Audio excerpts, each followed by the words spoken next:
Viral. Pemuda ajaib hanya butuh 5 menit untuk sembuhkan CEO kaya raya yang diracun. Langit Jakarta sore itu seolah menahan napas, memancarkan bias jingga keemasan yang terasa magis sekaligus mencekam, tepat di atas gubuk kecil tempat Kenan merajut kehidupannya. Bukan gubuk reot, melainkan warung kecil yang bersih, ditumbuhi rimbun tanaman herbal di sekelilingnya, dan berbau harum rempah yang menenangkan. Disitulah Kenan Permana, si pemuda ajaib yang belum sadar akan label barunya, sedang fokus pada ritual sorenya. Kenan bukan sosok yang mencolok. Rambutnya selalu rapi, kemeja katunnya bersih, dan matanya memancarkan ketenangan seperti permukaan danau yang tak terjamah. Namun, di balik ketenangannya, tersimpan kecerdasan yang tajam, terutama dalam memahami ilmu pengobatan kuno. Ia sedang mengaduk golden pasta andalannya, campuran kunyit, jahe, lada hitam, dan madu hutan, ramuan yang, menurutnya, adalah senjata paling sederhana melawan keputusasaan. Gerakannya lambat, teratur, seolah sedang melakukan meditasi. Jamu ini harus seimbang, seperti hidup. Kalau terlalu pedas, dia membakar. Kalau terlalu manis, dia menipu. Gumam Kenan pelan, suaranya halus bagai alunan seruling bambu. Dia bukan dokter. Dia hanya seorang peracik herbal dan praktisi penyembuhan energi yang mewarisi pengetahuan neneknya, seorang tabib desa legendaris. Selama bertahun-tahun, Kenan menjalani hidup yang sunyi, menjauhi hingar-bingar kota, menolak tawaran-tawaran menggiurkan dari perusahaan farmasi besar. Ia hanya ingin kedamaian, sebuah benteng dari kenangan masa lalu yang pahit. Saat itulah, getaran kuat dari ponsel lama Kenan memecah keheningan. Notifikasi berita online memenuhi layarnya. Viral, CEO Kenzo Hartono terbaring kritis diduga diracun. Dokter angkat tangan. Kenan hanya menghela napas panjang, mengeluarkan suara seperti desahan angin di dedaunan kering. Nama itu, Kenzo Hartono, CEO dari Hartono Group yang kekayaannya seolah tak bertepi, adalah nama yang selama ini ia hindari, nama yang merupakan kunci dari babak terberat dalam hidupnya. Kenan mengenal Kenzo, jauh sebelum Kenzo menjadi raksasa bisnis yang ditakuti dan dikagumi. Mereka adalah sahabat karib di panti asuhan, terikat oleh janji kekanak-kanikan tentang layang-layang dan masa depan. Kenzo, yang selalu ambisius dan berapi-api, adalah pelindungnya. Sementara Kenan, yang tenang dan penuh empati, adalah jangkar bagi jiwa Kenzo yang meledak-ledak. Hingga insiden kebakaran itu merenggut segalanya. Kasian sekali, gumam Kenan, hatinya mencelos melihat foto Kenzo yang tampak lemah dalam bingkai berita. Meskipun terluka oleh pengkhianatan di masa lalu, Kenan tidak pernah menyimpan kebencian. Padahal dia pria baik, hanya saja tersesat. Ia kembali fokus pada adukan jamunya, mencoba mengusir bayangan Kenzo dari kepalanya. Namun, takdir rupanya memiliki selera humor yang gelap. Tiba-tiba, suara deru mesin mewah membelah udara, diikuti bunyi rem mendadak yang memekakkan telinga. Sebuah sedan hitam legam, berkilauan seperti obsidian di bawah sinar sunset, berhenti tepat di depan warung Kenan, mengempaskan debu jalanan. Pintu mobil terbuka dengan kasar, dan seorang pria bertubuh tegap, berjas mahal yang tampak kusut, melompat keluar. Wajahnya yang tegas dan bergaris keras terlihat sangat panik. Dia adalah David, kepala keamanan pribadi Kenzo, sekaligus bayangan setia yang selalu mendampingi sang CEO. "Kau Kenan?" tanya David tanpa basa-basi, suaranya berat dan tergesa-gesa, seperti bunyi lonceng bahaya. Ia memindai Kenan dengan tatapan skeptis, seolah tak percaya bahwa penyelamat terakhir bosnya adalah pemuda dengan bau kunyit ini. Kenan menyambutnya dengan senyum lembut, menjabat tangannya yang dingin. "Ya, saya Kenan Permana. Ada yang bisa saya bantu, Pak?" David menarik napas dalam, mencoba meredakan detak jantungnya yang berpacu. "Kami butuh bantuanmu." CEO Kenzo Hartono kritis. "Keracunan. Semua dokter sudah menyerah. Mereka bilang, sarafnya lumpuh, seperti tertidur abadi." Ia kemudian mengeluarkan ponselnya, memutar sebuah video yang menjadi biang kerok kehadirannya di sana. Video itu direkam sebulan lalu, memperlihatkan Kenan, hanya dengan memijat lembut pergelangan tangan seorang ibu tua dan memberinya ramuan herbal, menyembuhkan sakit kepala migrain kronis yang sudah diderita selama 20 tahun, semua dalam waktu 4 menit 30 detik. Video itu viral dengan judul bombastis, Pemuda ajaib sembuhkan penyakit kronis hanya dalam 5 menit. Aku tahu ini gila, tapi ini satu-satunya petunjuk yang kami punya. Tuan Kenzo sedang sekarat, kata David. Matanya memancarkan perpaduan antara keputusasaan dan harapan tipis yang menyakitkan. Apakah video itu benar? Kau benar-benar bisa melakukannya?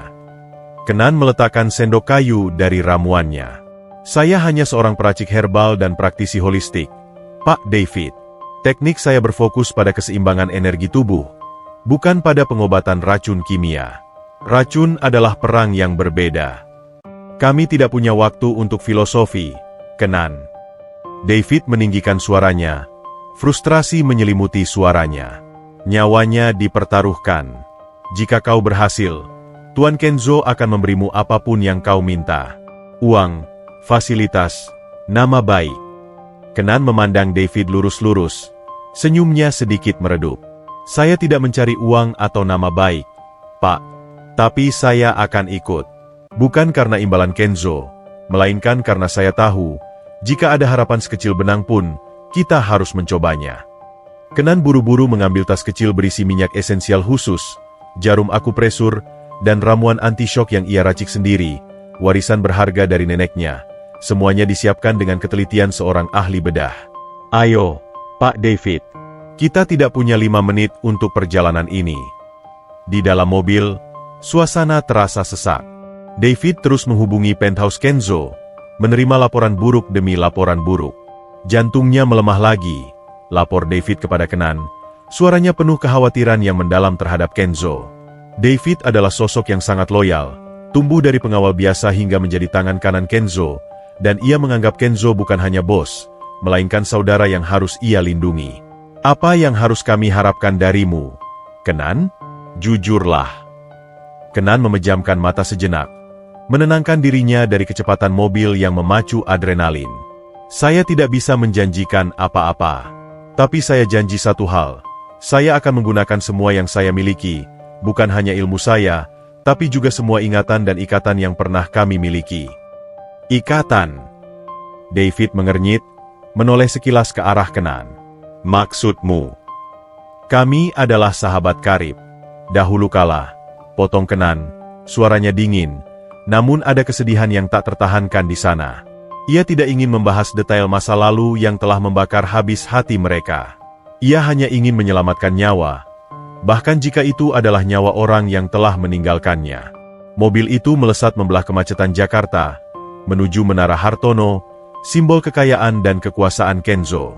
Dalam benak Kenan, ada satu kalimat yang terus terngiang, kalimat yang pernah ia bisikan pada Kenzo kecil saat mereka ketakutan di malam badai. Selama kau ingat siapa dirimu, kau tidak akan pernah tersesat. Kenan tahu, untuk menyembuhkan Kenzo, ia harus membawa Kenzo kembali ke masa itu, ke dalam memori paling tulus yang pernah mereka miliki. Setibanya di penthouse megah, Kenan disambut oleh suasana yang lebih dingin daripada kamar mayat. Para staf dan dokter mondar-mandir dengan wajah panik. Di tengah ruangan, terbaring Kenzo di atas sofa kulit hitam, tubuhnya membeku dan wajahnya kebiruan. Ia tampak seperti patung yang rapuh. Seolah-olah jiwanya sudah terbang jauh meninggalkan raga. Seorang wanita paruh baya, Dr. Karina, kepala tim medis Kenzo, langsung mencegat David dan Kenan. Dr. Karina adalah sosok yang sangat profesional dan keras kepala, mewakili sains modern yang tak percaya pada hal mistis. Tuan David, ini sudah berakhir. Kami sudah memberikan semua antidote yang mungkin. Zat neurotoksin ini sangat langka dan cepat. Detak jantungnya sudah di ambang 0. Dan siapa ini? Dr. Karina menatap Kenan dengan jijik yang terang-terangan, seperti melihat debu di karpet mahal. Seorang tukang jamu? Apakah Anda mempermainkan nyawa Tuan Kenzo?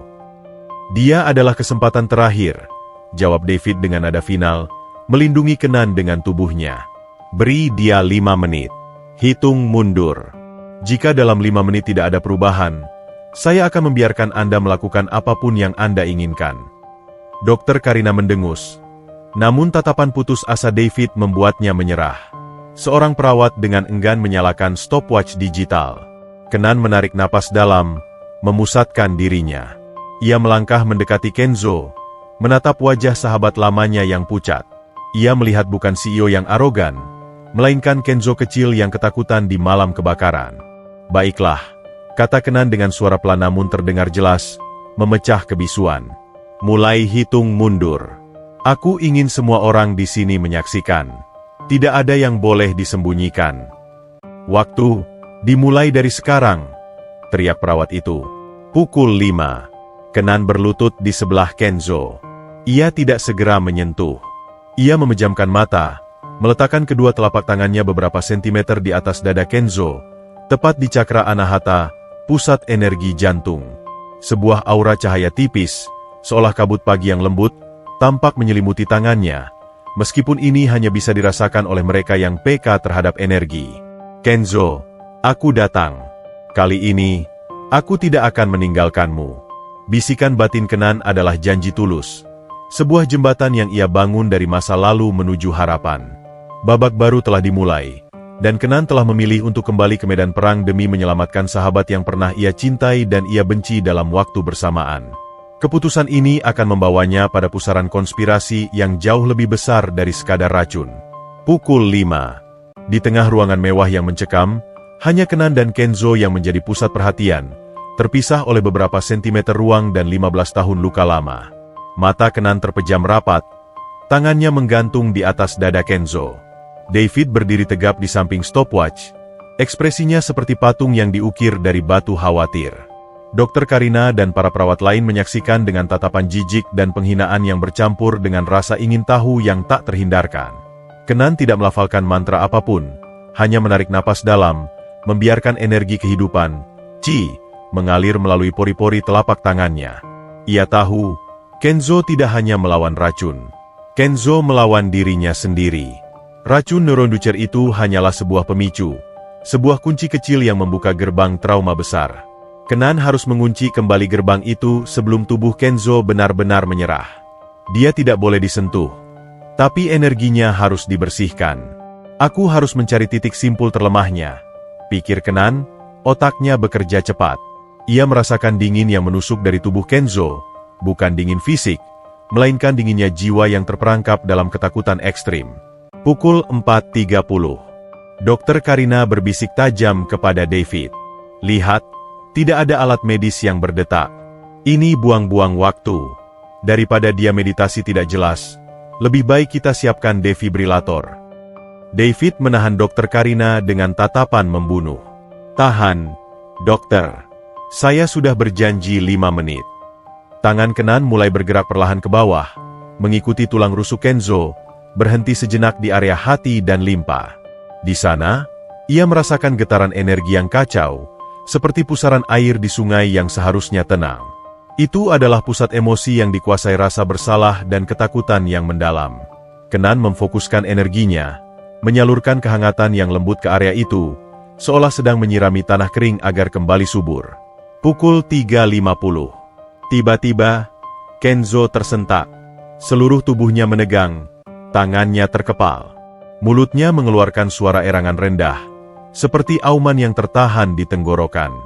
Jantung di monitor flatline Kenzo menunjukkan beberapa denyutan lemah yang tidak teratur, sebuah lompatan kecil yang segera menghilang.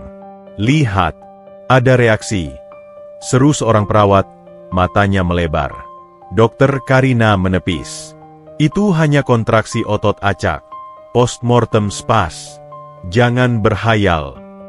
Tidak, bantah David. Matanya tertuju pada Kenan. Reaksi itu muncul saat anak itu menggerakkan tangannya. Lanjutkan, Kenan. Kenan mengabaikan kebisingan. Ia merasakan neuroducer itu telah mencapai puncaknya, mengunci Kenzo dalam ilusi horor masa lalu. Dia harus memutus rantai pemicunya. Kenan tahu, Kenzo tidak hanya perlu disembuhkan, tapi juga diingatkan. Pukul 2.45. Kenan segera mengambil tas kecilnya, mengeluarkan botol berisi minyak esensial yang sangat pekat, hasil racikan rahasia neneknya yang ia sebut aroma memori. Aroma itu adalah campuran akar wangi, lavender, dan sedikit patchouli, bau yang sangat khas, bau yang selalu ada di warung jamu nenek Kenan di panti asuhan dulu. Kenan menuangkan beberapa tetes ke telapak tangannya. Aku harus membanjiri sensor penciumannya dengan bau yang menenangkan, yang ia kenal. Bukan bau kematian yang dipicu trauma. Ia kemudian mengoleskan minyak itu dengan sentuhan ringan namun pasti, tepat di pergelangan tangan Kenzo, di sepanjang jalur nadi. Seketika, reaksi Kenzo berubah drastis. Tegangan di tubuhnya mengendur. Napasnya, yang tadinya hanya berupa hembusan tersengal, kini menjadi sedikit lebih teratur. Wajahnya yang pucat pasi mulai menunjukkan rona warna. Pukul 1.30. Dokter Karina kini bungkam, kekeras kepalaannya mulai runtuh dihadapkan pada kenyataan yang tak masuk akal ini. Ia mendekat, memperhatikan Kenan yang kini terlihat seperti pahatan sempurna dari fokus dan ketenangan. "Apa yang kau lakukan dengan minyak itu?" tanya Dokter Karina.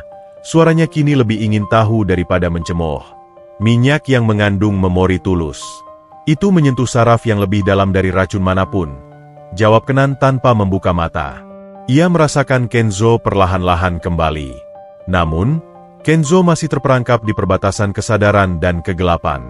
Kenan tahu, sentuhan fisik dan herbal hanya bisa membawa Kenzo sampai di sini. Untuk menariknya kembali sepenuhnya, ia harus memicu reaksi emosional. Pukul 00.45. Kenan mendekatkan wajahnya ke telinga Kenzo. Suaranya sangat rendah, hanya cukup didengar oleh Kenzo dan mungkin David yang berdiri sangat dekat. "Kenzo," bisik Kenan. "Kau mendengar suara api, kau mencium bau asap. Kau takut kau akan sendirian lagi, seperti saat itu, kan?" Tidak ada reaksi. Kenzo masih terdiam. Pukul 00.20. Pukul 00.05. Air mata Kenzo tiba-tiba menetes dari sudut matanya yang tertutup. Seluruh ruangan terkesiap. Air mata itu bukan karena sakit, melainkan karena pengakuan emosional yang mendalam. Pukul 00. Waktu habis. Tepat saat stopwatch berbunyi, Kenzo membuka matanya. Matanya yang coklat, yang beberapa saat lalu tampak kosong, kini dipenuhi kebingungan dan pengakuan. Ia menatap lurus pada Kenan, dan butuh waktu beberapa detik baginya untuk memproses siapa yang ada di hadapannya. "Kenan?" bisik Kenzo, suaranya serak dan sangat lemah, seperti benang sutra yang hampir putus. David segera mendekat, memeriksa nadi Kenzo. Nadi itu berdetak, kuat, teratur, bukan lagi benang rapuh. "Dia selamat. Ya Tuhan, dia selamat." David berseru lega. Air mata kelegaan membasahi wajahnya yang kaku. Dokter Karina, yang biasanya dingin, mendekat dan memeriksa Kenzo dengan alat stetoskopnya. Detak jantungnya normal, tekanannya stabil. Racunnya hilang? Tidak mungkin. Ini keajaiban. Kenan bangkit berdiri. Tubuhnya terasa lemas karena pengerahan energi yang luar biasa. Ia menjaga jarak dari Kenzo, membiarkan David dan tim medis mengambil alih. Ia sudah menyelesaikan tugasnya.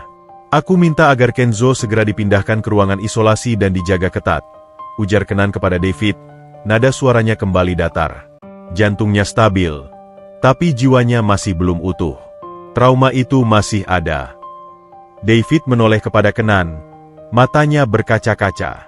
"Kenan, kau menyelamatkan nyawanya. Aku tidak tahu harus berkata apa. Terima kasih." Kenan hanya mengangguk, melirik Kenzo yang masih menatapnya dengan pandangan penuh penyesalan. Pengakuan Kenzo di akhir. Kenan, seperti seruan dari jurang yang dalam, memanggil kembali persahabatan mereka. "Aku akan kembali ke warungku," kata Kenan, berbalik untuk pergi. "Tunggu." Kenzo memanggil, suaranya sedikit lebih kuat. "Jangan pergi. Kali ini jangan pergi lagi, Kenan. Aku butuh kau di sini. Aku butuh penjelasan." Kenan berhenti, memejamkan mata. Ia tahu ini akan terjadi. Penjelasan akan datang, Kenzo. Tapi bukan saat ini. David menghalangi jalan Kenan. "Kenan, Tuan Kenzo benar. Kau tidak bisa pergi. Racun ini misterius. Hanya kau yang tahu cara memulihkannya. Dan hanya kau yang tahu pemicu trauma itu. Kita harus mencari tahu siapa yang memasukkan racun ini, dan kenapa dia memilih waktu yang tepat untuk menyerang. Ini bukan hanya tentang bisnis, ini dendam yang mengerikan." Dokter Karina ikut bersuara, kini dengan nada hormat. "Secara ilmiah, ini tidak masuk akal. Zat neuroinducer itu seharusnya melumpuhkan saraf secara total. Namun, pasien hanya mengalami serangan panik ekstrim yang hampir mematikan. Kenan, kau harus membantu kami memahami apa yang sebenarnya terjadi. Kenan memandang mereka satu persatu. Ia melihat keputusasaan di mata Kenzo, kelelahan di mata David, dan kebingungan di mata Dr. Karina. Ia tahu, tugasnya belum selesai. Melarikan diri hanya akan menunda bencana berikutnya. Baiklah, aku akan tinggal, putus Kenan. Tapi hanya sampai Kenzo benar-benar pulih, dan kita menemukan dalang di balik semua ini. Kenzo menghela napas lega, memejamkan mata sejenak, seolah beban ribuan ton telah terangkat dari bahunya. Terima kasih, Kenan. Terima kasih. Apapun yang kau minta. Aku hanya ingin tahu kebenarannya, Kenzo. Potong Kenan, suaranya menajam. Kebenaran tentang racun ini, dan kebenaran tentang masa lalu kita. Kenan kemudian meminta David untuk mengatur ruang kerja yang tenang, jauh dari hiruk-pikuk medis. Ia perlu meneliti zat neuroinducer yang ditemukan laboratorium, sebuah zat yang bekerja sebagai pemicu psikologis, bukan pembunuh fisik. Disinilah Kenan menyadari plot yang lebih dalam. David, bawa aku ke laboratorium. Aku harus melihat data detail racun itu, pinta Kenan. Katakan pada Dr. Karina, racun itu tidak membunuh Kenzo. Racun itu hanya sebuah pisau yang diarahkan ke jantung emosionalnya. David mengangguk serius. Aku akan atur. Tuan Kenzo akan aman di ruang isolasi VIP. Saat Kenan berjalan meninggalkan penthouse megah itu bersama David, ia melewati jendela kaca besar yang menampilkan lampu kota yang berkilauan. Kenan memejamkan mata. Ia sudah kembali ke sarang singa, tempat di mana persahabatan mereka pernah terbakar habis. Ia harus kuat, karena ia tahu, dendam yang tersembunyi jauh lebih mematikan daripada racun manapun. Racun telah diatasi, tapi teka-teki sesungguhnya baru saja dimulai. Babak penyelidikan yang mengungkap trauma dan pengkhianatan kini terbentang di depan Kenan. Ruangan Kenzo kini sunyi, hanya menyisakan aroma samar minyak herbal yang lembut. Kontras tajam dengan keputusasaan yang sempat mencekik tempat itu. Sementara Kenzo dipindahkan ke ruang isolasi untuk pemulihan total, Kenan, didampingi David, langsung menuju laboratorium forensik milik perusahaan Hartono Group yang terletak di lantai bawah tanah Menara Hartono. David berjalan cepat di lorong berlampu neon yang dingin. Kekhawatiran masih menggantung di udara seperti kabut pagi yang pekat. Tuan Kenzo sudah stabil, Kenan. Tapi dia terus menyebut namamu. Dia ingin segera bicara. Kita akan bicara, David, setelah aku mengerti siapa yang bermain api di dekatnya. Jawab Kenan, langkahnya tegas. Keahlian Kenan mungkin berbau kuno, tetapi otaknya bekerja dengan logika ilmiah yang tajam. Ia mengerti bahwa setiap penyakit memiliki akar, dan racun ini adalah teka-teki yang sengaja dirancang. Mereka memasuki ruangan steril. Dr. Alex, kepala laboratorium forensik yang berwajah serius dan berkacamata tebal, menyambut mereka. Di atas meja baja, terhampar hasil analisis zat yang menyerang Kenzo. Selamat datang, Tuan Kenan. Sapa Dr. Alex, suaranya mengandung rasa hormat yang mendadak, seperti kekaguman seorang ilmuwan terhadap fenomena yang melampaui logika. Saya harus akui, yang Anda lakukan dalam 5 menit itu, melawan semua hukum farmakologi yang saya ketahui.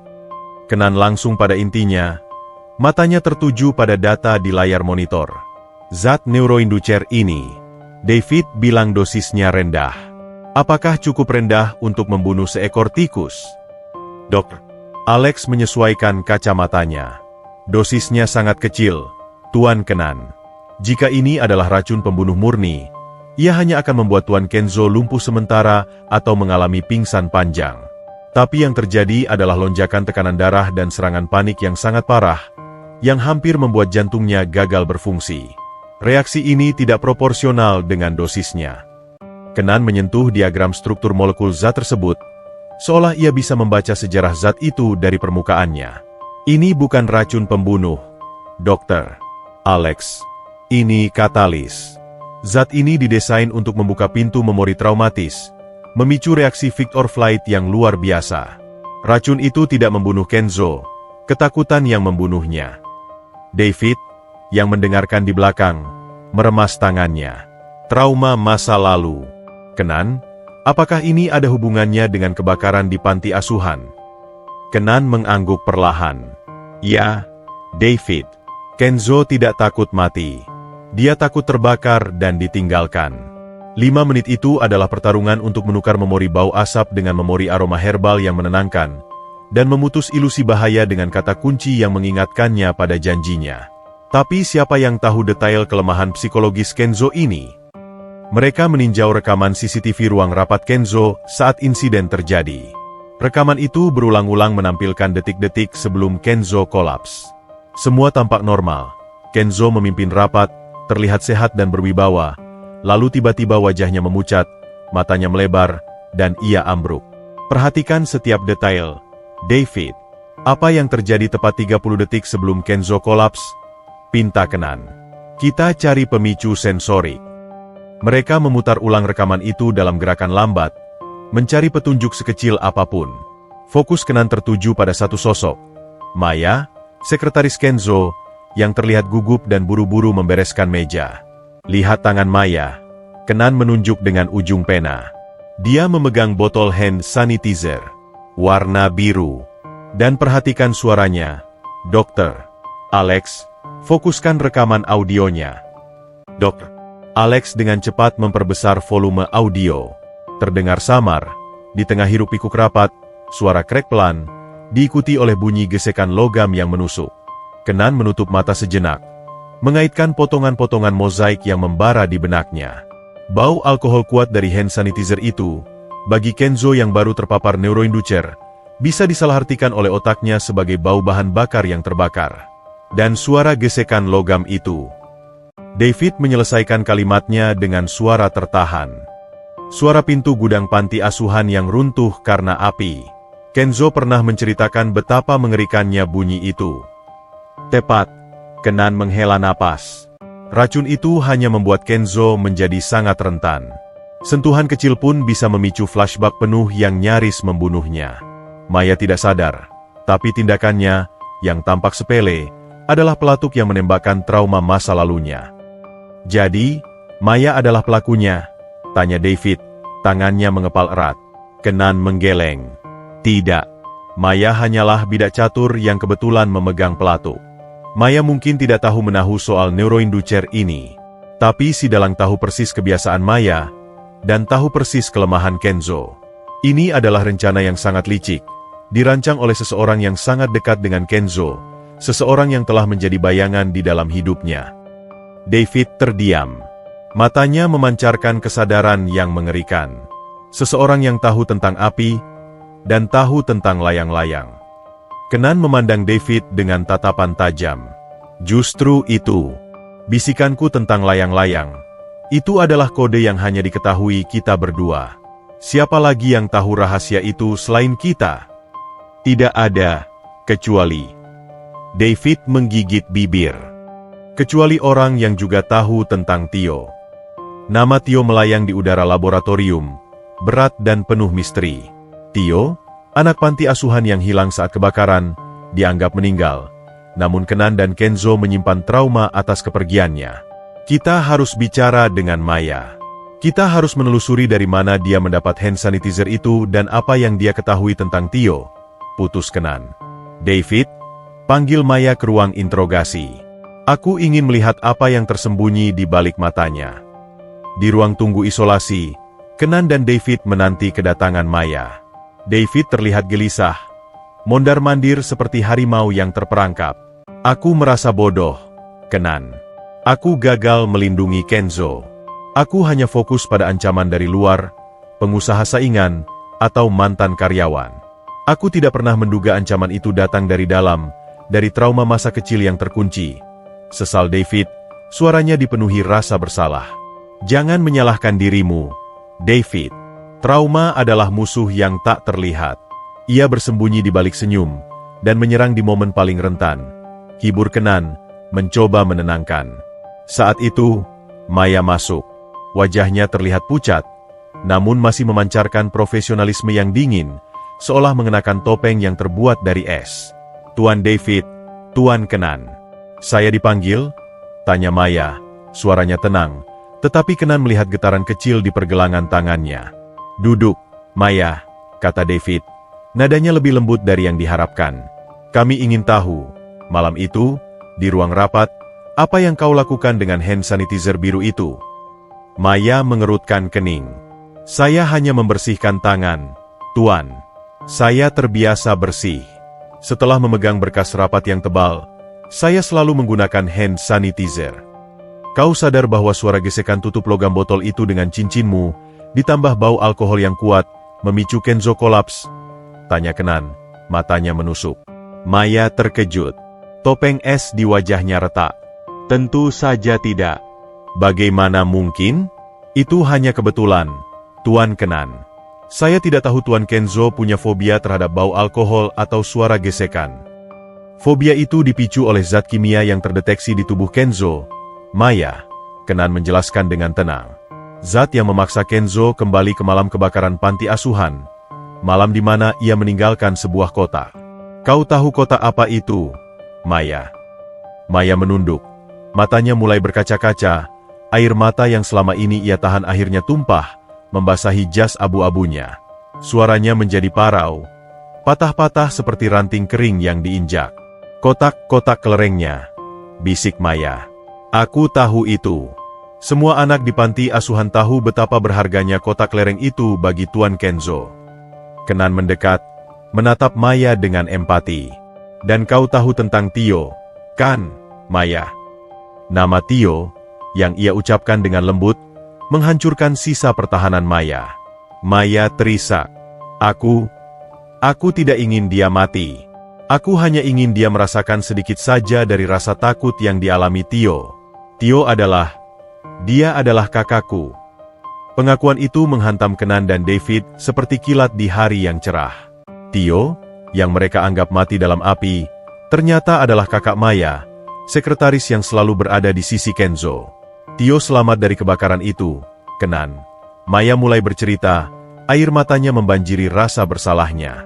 "Dia tidak mati. Dia ditemukan dengan luka bakar parah di tubuhnya.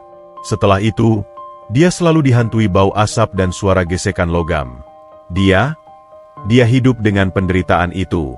Dan itu semua gara-gara Kenzo dan kau berebut mainan di dekat gudang." David menoleh ke Kenan, wajahnya memucat. "Kenan, ini lebih serius dari yang kita duga." Kenan hanya mengangguk. Hatinya ikut teriris. Rasa sakit yang ia pendam karena ditinggalkan Kenzo, kini bercampur dengan rasa bersalah yang baru dan jauh lebih besar. Tragedi mereka ternyata memiliki korban ketiga yang terlupakan. "Jadi, kau yang meracuni Kenzo, Maya?" tanya Kenan, suaranya rendah dan menusuk. Maya menggeleng keras, air mata memercik. "Tidak, aku tidak pernah memberinya racun. Aku menyayanginya, meskipun aku juga membencinya. Aku hanya disuruh oleh seseorang untuk memicu traumanya, untuk memastikan Kenzo tidak lagi berani memimpin perusahaan, agar dia tahu rasanya kehilangan kendali." "Disuruh oleh siapa, Maya?" desak David, suaranya keras. Maya menatap Kenan, matanya penuh permohonan. "Aku hanya pion, Tuan Kenan. Dalang sesungguhnya adalah orang yang menawarkan harapan pada kakakku. Orang yang berjanji akan memberikan Kenzo pelajaran paling menyakitkan tanpa harus membunuhnya. Dia adalah orang yang sangat dicintai oleh Kenzo." Kenan merasakan hawa dingin merayapi punggungnya. Jaring pengkhianatan ini ternyata ditenun oleh benang yang sangat halus dan tersembunyi. Seseorang yang sangat dekat dengan Kenzo, yang tahu semua rahasia mereka, rahasia api, kelereng, dan trauma Tio. "Siapa dia, Maya? Sebutkan namanya," pinta Kenan. Maya menelan ludah, bibirnya bergetar. "Dia, tunangan Tuan Kenzo, Sally." Pengakuan itu meledak seperti bom di ruangan itu. David terhuyung mundur, tidak percaya. Kenan berdiri tegak, meski hatinya terasa seperti dihantam batu besar. Plot twist yang menyakitkan ini membuka babak baru, bukan lagi tentang menyelamatkan nyawa Kenzo, tetapi tentang membebaskan Kenzo dari lingkaran pengkhianatan yang paling keji. Sally, calon istrinya, adalah dalang di balik semua tragedi ini. Pengakuan Maya menggantung di udara ruang interogasi, meninggalkan rasa pahit yang menyesakan. Nama Sally, tunangan Kenzo, berdering di telinga Kenan dan David seperti lonceng malapetaka. Kenan segera meminta David untuk menahan Maya dalam pengawasan, bukan sebagai tahanan, melainkan sebagai saksi kunci yang rentan. Ini bukan hanya dendam, David. Ini konspirasi yang luar biasa dingin, ujar Kenan, sambil berjalan cepat menuju ruang isolasi Kenzo. Sally adalah pewaris perusahaan saingan Hartono Group. Memasukkan racun yang tidak mematikan, tapi melumpuhkan Kenzo secara mental, memungkinkan dia untuk mengambil alih aset dan bisnis Kenzo tanpa dicurigai. Tunangannya sendiri. David menggeleng tak percaya. Wajahnya diselimuti awan gelap. Aku sudah mengenalnya setahun ini. Dia tampak begitu mencintai Kenzo. Dia adalah malaikat yang sempurna. Bayangan yang paling gelap seringkali bersembunyi di bawah cahaya yang paling terang, balas Kenan. Kesempurnaan itu yang harus kita curigai. Hanya dia yang tahu segala detail intim tentang Kenzo, kapan dia lemah, apa kebiasaan Maya, dan yang terpenting, dia adalah satu-satunya orang dewasa yang Kenzo percayai saat ini. Mereka tiba di depan pintu ruang isolasi Kenzo. Kenzo, meskipun baru pulih, tampak duduk tegak di tempat tidurnya. Matanya terlihat lelah, tetapi ada nyala api yang kembali menyala. Nyala keingintahuan dan rasa sakit. Kenan, David, masuk! Perintah Kenzo, suaranya masih sedikit serak, namun otoritasnya sebagai CEO tak luntur. Aku mendengar semuanya. Aku mendengar suaramu saat aku hampir pergi. Aku mendengar kata-kata itu. Layang-layang. Katakan padaku, Kenan, apakah kau yang melakukan ini? Apakah kau kembali untuk membalas dendam karena aku meninggalkanmu sendirian malam itu? Kenan mendekat dan duduk di kursi samping tempat tidur Kenzo. Matanya menatap Kenzo lurus-lurus. Tidak ada kebencian, hanya kejujuran yang menenangkan. Aku kembali bukan untuk menghancurkanmu, Kenzo. Aku kembali untuk menyelamatkanmu, jawab Kenan. Jika aku ingin balas dendam, aku hanya perlu membiarkanmu pergi dalam 5 menit itu, atau memasukkan racun yang lebih kuat. Tapi aku datang, aku menyembuhkanmu, dan aku membawamu kembali dengan kode masa lalu kita. Kenzo memalingkan wajah. Lalu, siapa? Kenapa semua ini terasa begitu pribadi? Kenan? Racun itu bukan hanya serangan fisik. Itu serangan ke memori. David kemudian masuk dan memberikan laporan dengan hati-hati, memulai dari pengakuan Maya. Tuan Kenzo, kami menahan Maya. Dia mengaku Tio, anak panti asuhan yang hilang, adalah kakaknya. Dia hanya pion yang disuruh untuk memicu trauma Anda. Dan dia menyebut nama Sally.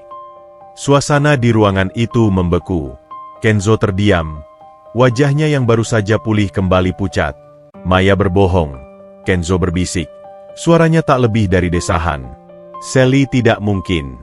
Kami akan menikah. Dia mencintaiku. Cinta atau ambisi, Kenzo? Tanya Kenan. Suaranya lembut namun tajam, menusuk tepat di jantung keraguan Kenzo. Sally adalah pewaris saingan bisnismu. Dia tahu kau rentan. Dia tahu Tio adalah bayangan hitam di masa lalumu. Dan dia memanfaatkan itu dengan bantuan neuroinducer. Kenzo bangkit dari tempat tidur. Amarahnya mulai memuncak, menolak kenyataan yang terasa seperti air raksa yang dingin. Kau menuduh tunanganku. Kau pergi dariku 15 tahun lalu, menghilang tanpa kata, dan sekarang kau kembali dan menuduh satu-satunya orang yang peduli padaku saat aku sukses. Kenan, aku butuh bukti. Aku juga tidak ingin mempercayainya, Kenzo. Tapi inilah kebenaran pahit yang harus kau telan, kata Kenan. David, kita perlu mengumpulkan semua bukti yang mengaitkan Sally dengan Tio dan pembelian zat kimia. Sally pasti melakukan pergerakan keuangan yang mencurigakan. David mengangguk dan segera pergi untuk menghubungi tim keuangannya. Tinggal Kenan dan Kenzo, di ruangan yang terasa terlalu kecil untuk menampung emosi mereka yang bergejolak. Kenzo duduk kembali, memegang kepalanya dengan kedua tangan. Matanya terlihat putus asa. Mengapa?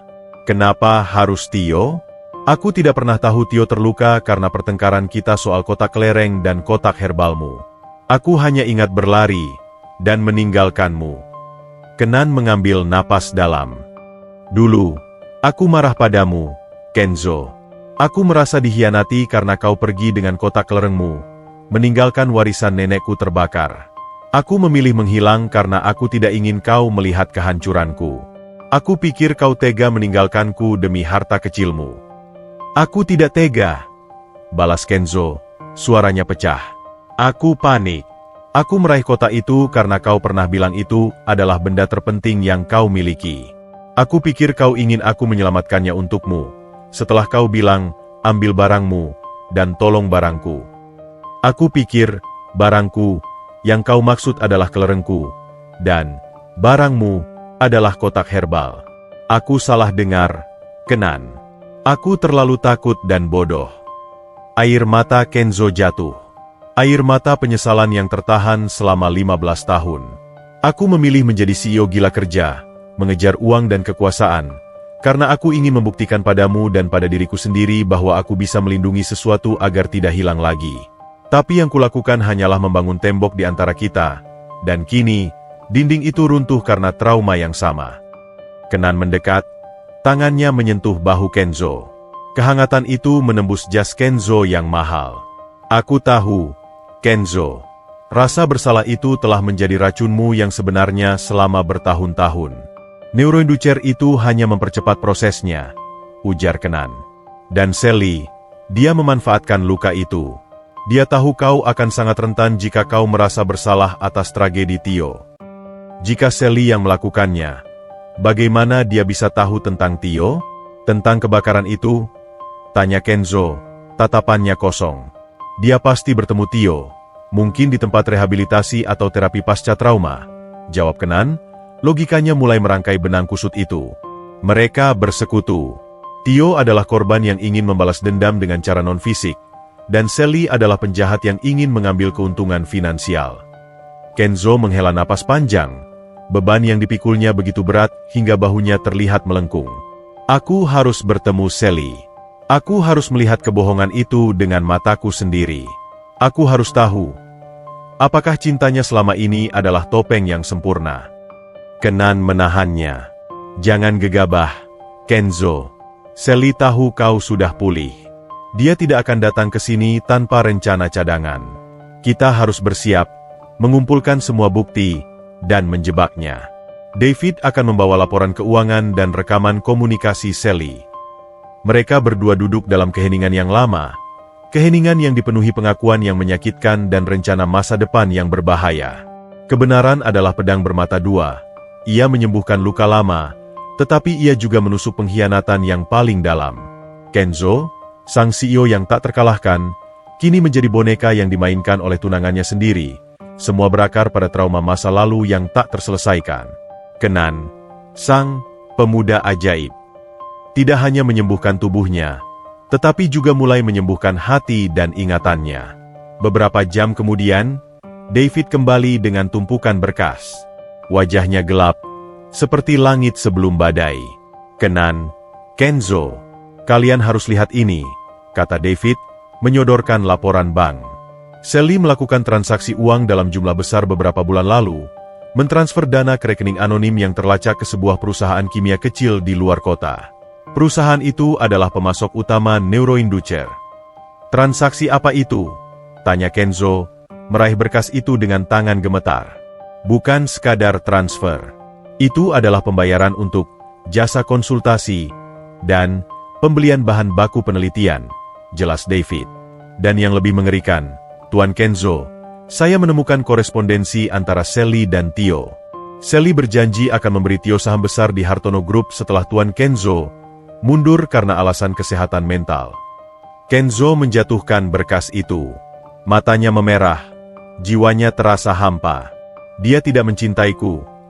Dia hanya mencintai jabatanku. Dia memanfaatkan Tio. Dia memanfaatkan kelemahan terbesarku.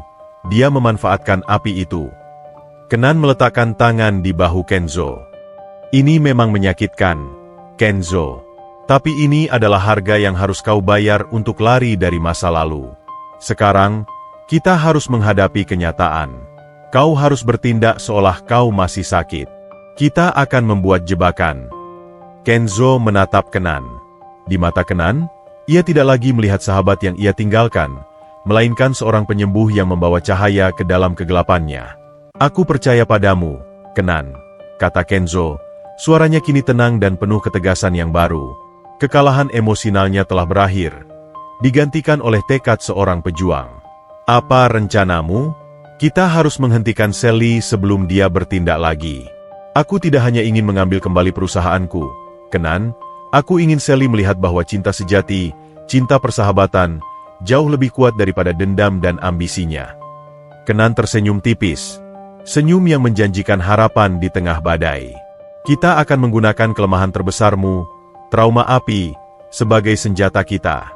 Kita akan menciptakan skenario yang sempurna untuk mengungkap motifnya di depan umum.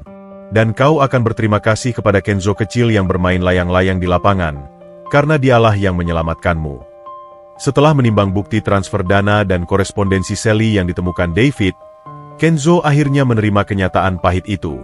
Pengkhianatan Sally, tunangannya, terasa seperti sayatan pisau di punggungnya, tetapi pengakuan Kenan dan kesalahpahaman masa lalu menjadi air penawar yang perlahan menyembuhkan.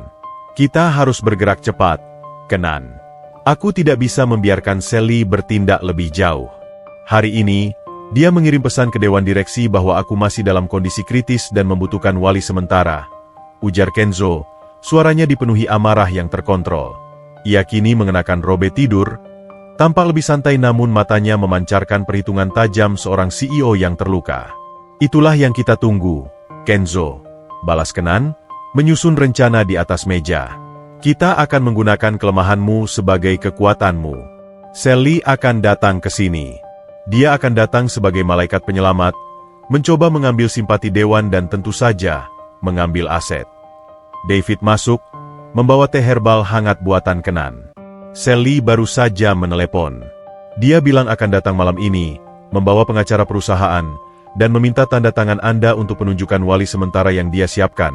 Tentu saja, wali itu adalah dia sendiri. Sempurna, Kenan tersenyum tipis. Sebutkan padaku satu detail kecil tentang Sally, Kenzo. Sesuatu yang membuatnya percaya diri, yang tidak diketahui orang lain. Kenzo memutar kenangan tentang tunangannya yang kini terasa asing. Sally selalu percaya bahwa dia lebih cerdas dan manipulatif daripada aku. Dia sering bilang, aku tahu cara memenangkan permainan pikiran, Kenzo, sementara kamu terlalu emosional. Itu kelemahan kita, Kenzo, kata Kenan, menyandarkan diri. Kita akan membuatnya berpikir dia telah menang, bahwa neuroinducer itu berhasil merusak mentalmu secara permanen. Sebelum mereka membahas detail jebakan, Kenzo memegang lengan Kenan, tatapannya memohon. Sebelum badai ini datang, Kenan, bisakah kita bicara tentang api itu? Aku harus meluruskan ingatan yang salah. Kenan mengangguk. Ia tahu, penyembuhan sejati Kenzo tidak akan terjadi sampai mereka berdua menghadapi bayangan masa lalu itu bersama-sama. Kenzo memulai narasinya. Suaranya kembali ke suara Kenzo kecil yang ketakutan. Saat api menjilat gudang panti asuhan, kepanikan seolah menelan semua udara. Kau berteriak, Kenan. Kau berteriak bahwa kita harus lari. Aku ingat kau menyambar kotak kelerengku, dan aku meraihnya kembali. Lalu, kau berteriak lagi, ambil barangmu, dan tolong barangku. Air mata kembali membasahi mata Kenzo. Aku melihat api besar melalap lemari tempat kotak herbal nenekmu berada. Aku pikir kau ingin aku menyelamatkan kelerengku, karena itu adalah yang terdekat denganku, dan kau akan menyelamatkan kotak herbalmu. Tapi saat itu, Tio, yang kukira sudah lari, malah kembali masuk gudang. Dia mencoba memadamkan api yang sudah terlalu besar. Aku tidak melihatnya lagi setelah itu. Aku terlalu takut, Kenan. Aku berlari. Aku lari bersama kelerengku, dan aku tidak pernah melihat ke belakang. Kenan mendengarkan dengan hati yang berat. Aku tidak menyalahkanmu karena takut, Kenzo. Tapi saat itu, barangku, yang kumaksud adalah Tio. Aku melihat Tio masuk kembali. Aku berteriak, ambil barangmu, kotak kelerengmu, dan tolong barangku, Tio. Aku tahu kau tidak bisa menyelamatkan kotak herbal itu lagi. Tapi yang kau dengar hanya kelereng. Kenzo memukul kasur dengan tinjunya. Rasa bersalahnya kini sejelas kristal yang pecah. Ya Tuhan, kesalahpahaman yang bodoh, Kesalahpahaman yang memakan kita selama 15 tahun, dan membakar Tio. Aku meninggalkanmu, dan aku juga meninggalkan Tio dalam api itu. Kau tidak meninggalkanku, Kenzo, bantah Kenan dengan tegas. Kau hanya salah dengar, dan kau panik. Aku yang memilih menghilang, bukan karena aku membencimu, tapi aku tidak ingin melihatmu hidup dalam rasa bersalah yang kau tunjukkan padaku. Aku ingin kau fokus pada impianmu. Kenan tersenyum pahit. Aku ingin kau sukses, sehingga kau bisa membuktikan bahwa kelereng yang kau pilih lebih berharga daripada semua uang di dunia. Aku ingin melihatmu bahagia, meskipun hatiku sakit. Kenzo menatap Kenan. Aku tidak pernah bahagia, Kenan. Kekayaan ini adalah istana es yang dingin.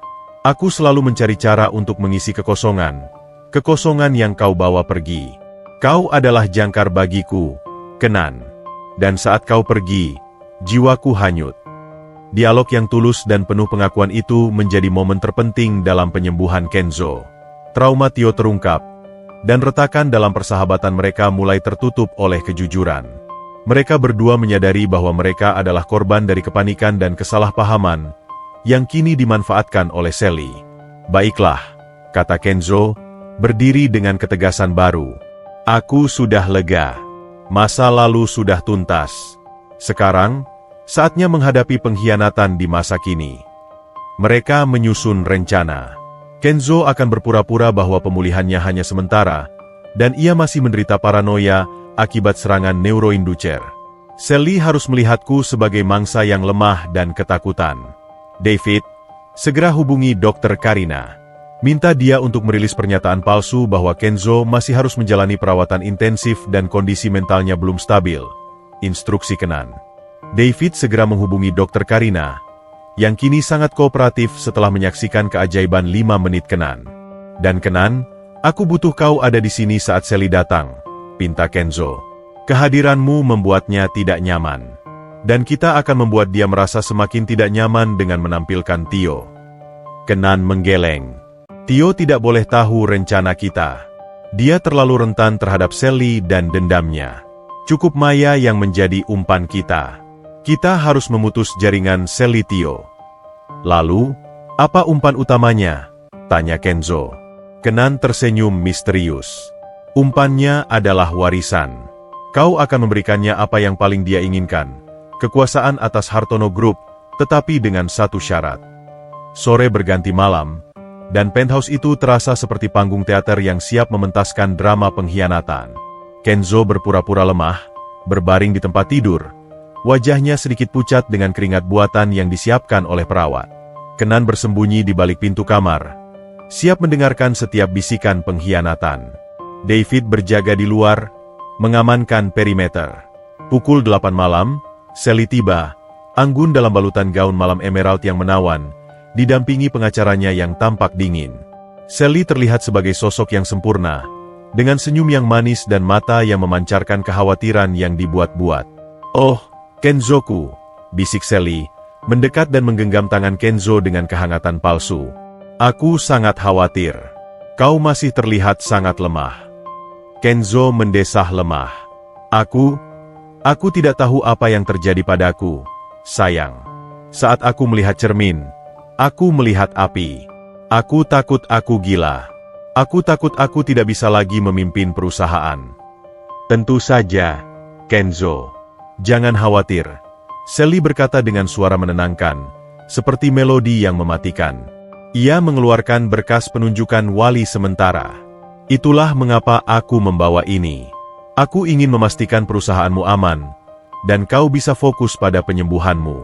Aku akan menjadi walimu, mengelola asetmu. Aku akan menjadi perpanjangan tanganmu, sayang.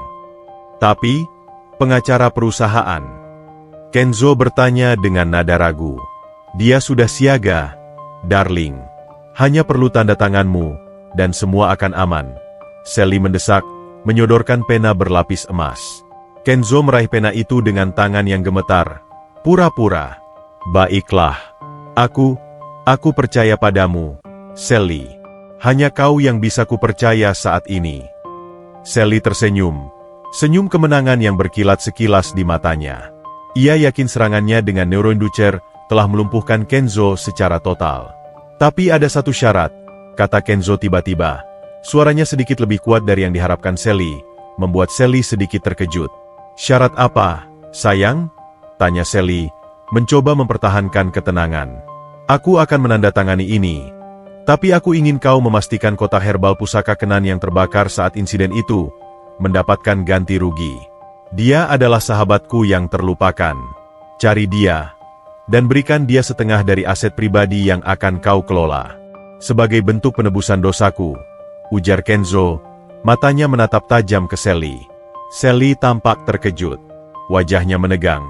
Tetapi dengan cepat ia menutupinya dengan senyum terpaksa. Setengah aset? Untuk tukang jamu itu? Pikir Sally, amarahnya bergejolak. Namun, dia harus tetap terlihat suci. Tentu saja, Kenzo. Aku akan mencari Kenan dan memberikan kompensasi penuh. Meskipun aku yakin dia sudah tidak peduli dengan harta. Jawab Sally, mencoba terdengar simpatik, tetapi nada suaranya menunjukkan rasa jijik terhadap nama Kenan. Tidak, dia peduli, Kenzo bersikeras. Dia menyelamatkanku. Sally, kau tidak tahu betapa berharganya dia. Tapi ini harus kau lakukan sendiri. Kau harus mencarinya ke warung jamunya yang kumuh di pinggiran kota. Itu janji kita. Sally, yang hanya menginginkan kekuasaan total, tidak akan membiarkan setengah asetnya jatuh ke tangan orang lain. Dia yakin Kenan tidak akan pernah bisa membuktikan apa-apa. Ini adalah momen yang sempurna untuk menjatuhkan Kenan dan Kenzo sekaligus. Aku akan melakukannya, my love. Aku akan menemui Kenan besok pagi, janji Sally, matanya berkilat penuh rencana jahat. Sekarang, tanda tangan di sini. Kau butuh istirahat. Kenzo mengambil pena itu, dan tangannya, yang tidak lagi gemetar, mulai menuliskan tanda tangannya. Tanda tangan yang akan menjadi jebakan paling manis bagi Sally. Di balik pintu, Kenan mendengarkan semua itu. Sally telah menggigit umpan. Kini, saatnya untuk mengungkap bayangan pengkhianatan ini di depan umum. Malam itu terasa panjang di Menara Hartono. Kenzo sudah menandatangani dokumen penunjukan wali sementara, yang secara teknis menempatkan Sally di posisi tertinggi. Namun, di dalam berkas itu, terdapat klausul rahasia yang disisipkan Kenan, yang hanya bisa diaktifkan oleh Kenzo sendiri. Sally, dalam keserakahannya yang membabi buta, tidak membacanya secara teliti. Di ruang isolasi Kenzo, suasana kini dipenuhi ketenangan yang tegang. Kenzo, meskipun baru saja menghadapi pengkhianatan terberat dalam hidupnya, terlihat lebih damai karena beban kesalahpahaman masa lalu dengan Kenan telah terangkat. Sally akan bertindak bodoh besok, Kenan. Dia tidak akan pernah mau memberikan setengah asetku kepadamu, kata Kenzo, menyesap teh herbal yang diracik Kenan. Dia akan datang ke warungmu, bukan untuk memberi uang, tapi untuk mengancammu agar kau menjauh. Dan saat itulah kita akan menangkapnya. Balas Kenan, matanya menyala. Dia harus menunjukkan motifnya di depan umum. Kita perlu memancingnya untuk mengakui segala detail di depan saksi, dan kita sudah punya Maya yang siap bersaksi tentang Tio dan zat neuroinducer. David masuk dengan wajah yang sedikit lebih cerah. Tuan Kenzo, saya sudah mengatur tim teknis. Setiap sudut warung Kenan besok akan terpasang kamera tersembunyi beresolusi tinggi dan perekam suara yang terhubung langsung ke ruang kontrol. Kita akan mendapatkan setiap kata-kata Sally. Tiba-tiba, Kenzo menerima pesan terenkripsi di ponselnya. Pesan itu tidak berasal dari Sally atau David, melainkan dari nomor tak dikenal. Isi pesannya adalah, CEO akan pulih, tapi ia tidak akan pernah lepas dari apinya. Api yang sama akan membakar warisanmu. Jauhi Sally, fokus pada Tio. Dia lebih berbahaya dari yang kau kira. Pesan itu terasa seperti percikan air dingin yang dilemparkan ke wajah mereka. Kenan dan David segera melihatnya. Siapa ini? Tanya David, keningnya berkerut. Ancaman ini tidak fokus pada bisnis, tapi pada Tio dan api. Ini bukan gaya Sally. Gaya Sally adalah manipulasi halus, bukan ancaman bombastis. Ancaman ini terasa lebih tulus, kata Kenan, menganalisis pesan itu. Ada pihak ketiga. Pihak yang mungkin melihat Sally hanya sebagai bidak. Seseorang yang benar-benar fokus pada dendam atas nama Tio. Kenzo memegang ponsel itu erat-erat. Tio, selama ini, aku hanya fokus pada pengkhianatan Sally dan uangnya. Tapi aku lupa bahwa inti dari semua ini adalah rasa sakit Tio. Aku harus bertemu Tio. Tidak, Kenzo.